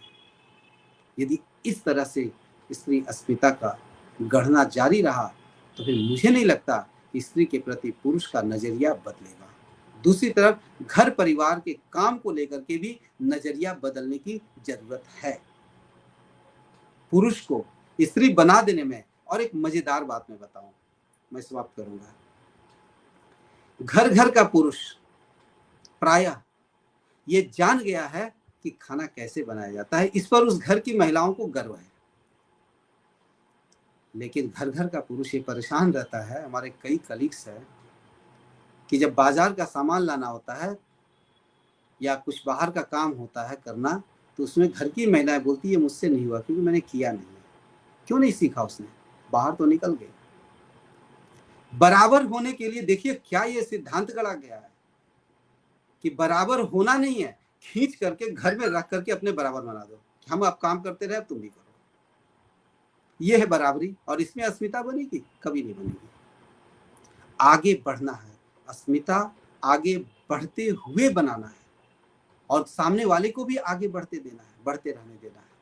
लेकिन आगे वाले को बढ़ने नहीं देना है, रोके रखना है ताकि वो इंतजार करे और हम उसके बराबर हो जाएं, इसमें अस्मिता नहीं बन सकती है। तो घर परिवार हो, मैंने वह मुद्दा रखा, पति पत्नी का मुद्दा हो या घर का काम का मुद्दा हो, बाहर राह चलते जो स्थिति बनती है उसका मुद्दा हो, या राजनीति का मुद्दा हो, या मीडिया का मुद्दा हो, हम अपनी अस्मिता बनाने में स्त्री समाज को हमेशा हम सक्रिय पाते हैं। एक नेहा शाह ने लिखा है, स्त्री की इस स्थिति पर स्त्री स्वयं भी जिम्मेदार है, जाने अनजाने। तो आगे भी कमेंट मैं देखूंगा, बातें आएंगी। फिलहाल इतना मैं कहूंगा कि स्त्री समाज अस्मिता बनाने की कोशिश में पुरुष की बराबरी ना करे। समय और समाज इन दोनों को अच्छी तरह से परखे और यह देखे कि समाज में उस पुरुष में अवगुणों को ना तलाशे जिसके बराबर होना है, बल्कि उस समाज में उन अवगुणों को तलाशे जिनसे वह पुरुष बिगड़ा हुआ बनता है। पुरुष का मानवीय पक्ष, पुरुष का मनुष्य होना बाधित होता है। उन बिंदुओं पर कितनी स्त्रियां अंगुली उठा रही हैं, उस पर कितनी स्त्रियां बात कर रही हैं। सिर्फ और सिर्फ नौकरी कर लेने से बराबरी नहीं आ जाएगी। यदि नौकरी करने से ही बराबरी आ जाती और मुक्ति मिल जाती तो क्या मध्यवर्गीय परिवारों के पुरुष मुक्त हैं, मनमर्जी जीवन जी रहे हैं? यदि मनमर्जी जीवन जीना ही है तो मनमर्जी जीवन कोई नहीं जी रहा है। खबर लेकर देखें तो घर परिवार हो, राजनीति हो, समाज हो, मीडिया हो, मैंने 4 आयामों में स्त्री की अस्मिता के बनने के क्या सूत्र हो सकते हैं, क्या संभावनाएं बन सकती हैं, अस्मिता की कौन सी जमीन तैयार की जा सकती है, इन जगहों में कैसे तैयार की जा सकती है, इस पर मैंने बातें की। कभी मौका मिलेगा तो जरूर पूरी तरह से कहानियों को, उपन्यासों को, कविताओं को, आत्मकथाओं को केंद्र में रखकर मैं स्त्री अस्मिता को लेकर जो भ्रम की स्थिति बनी हुई है उस पर मैं बात रखूंगा। फिलहाल साहित्यिक बतकही मंच के आयोजकों को बहुत बहुत धन्यवाद देना चाहूँगा कि एक मौका उपलब्ध कराया कि मैं जरूरी बातें यहाँ रख पाया और व्यावहारिक बातें रख पाया, क्योंकि इन व्यावहारिक बातों पर ध्यान जाए इसकी पहल भी नहीं की जाती है, या की भी जाती होगी तो चर्चे में ये पहल आ नहीं पाती है चर्चा में। इसलिए एक अच्छी पहल रही साहित्यिक बतकही की, और इस दिशा में आगे और भी कई चरण बनाने की जरूरत है। यहाँ मैं करूं या कहीं और करें, मेरे साथी सुन रहे हैं तो वे भी इस चीज को महसूस करें कि यहाँ सिर्फ अस्मिता के कौन कौन से निर्मिति के अवसर बन सकते हैं, इसको मैंने रखा है आज खास करके। और इसकी पहल, इसकी पड़ताल हम साहित्य में भी करें, समाज में भी करें, परिवार में भी करें, और मीडिया में तो ज्यादा करें, सोशल मीडिया में ज्यादा करें। गुड क्लिक और बैड क्लिक में विभाजन करके बैड क्लिक से बच जाने से अस्मिता बन जाएगी, ऐसी बात नहीं हो सकती। इसलिए मैं बहुत बहुत धन्यवाद देता हूँ उन हमारे श्रोता साथियों को भी कि जिन्होंने देखा तरह तरह के बहुत ही उत्साहवर्धक, जरूरी और कह सकते हैं कि एक गति के रूप में, गति देने की कोशिश में कमेंट्स करते रहें। उनको भी बहुत बहुत धन्यवाद, और विशेषकर साहित्यिक मंच को और उन श्रोताओं को, विशेषकर विद्यार्थियों को जिन्हें अस्मिता मूलक विमर्श पढ़ना है पाठ्यक्रम में, वे पहले अस्मिता की समझ को जरूर इस वीडियो को सुनकर बनाने की कोशिश करें। और यदि कोई जरूरी पहल लगे कि छूट गई है तो उसे यहाँ कमेंट में जरूर जोड़ें, मैं उन्हें स्वीकार करूंगा। और शिक्षक साथियों से एक आग्रह है, विशेषकर कि हम शिक्षक पढ़ाने जाते हैं, यह दिक्कत है कि अस्मिता की सैद्धांतिकी मिलती नहीं है, तो कम से कम अस्मिता को गंभीरता से लेकर के हम रचनाओं को देखें, पढ़ाएं और अस्मिता को व्यावहारिक स्तर पर उतारने की कोशिश करें। तभी जाकर स्त्री अस्मिता के सौंदर्य शास्त्र की हम स्थापना हम कर सकते हैं। इन्हीं शब्दों के साथ बहुत बहुत धन्यवाद। पुनः मैं साहित्यिक बतकही मंच को ऐसे अवसर देने के लिए धन्यवाद देता हूं और बधाई देता हूं कि आपने बहुत ही अच्छा विषय और सार्थक शीर्षक के साथ अपने मंच पे उतारा। धन्यवाद।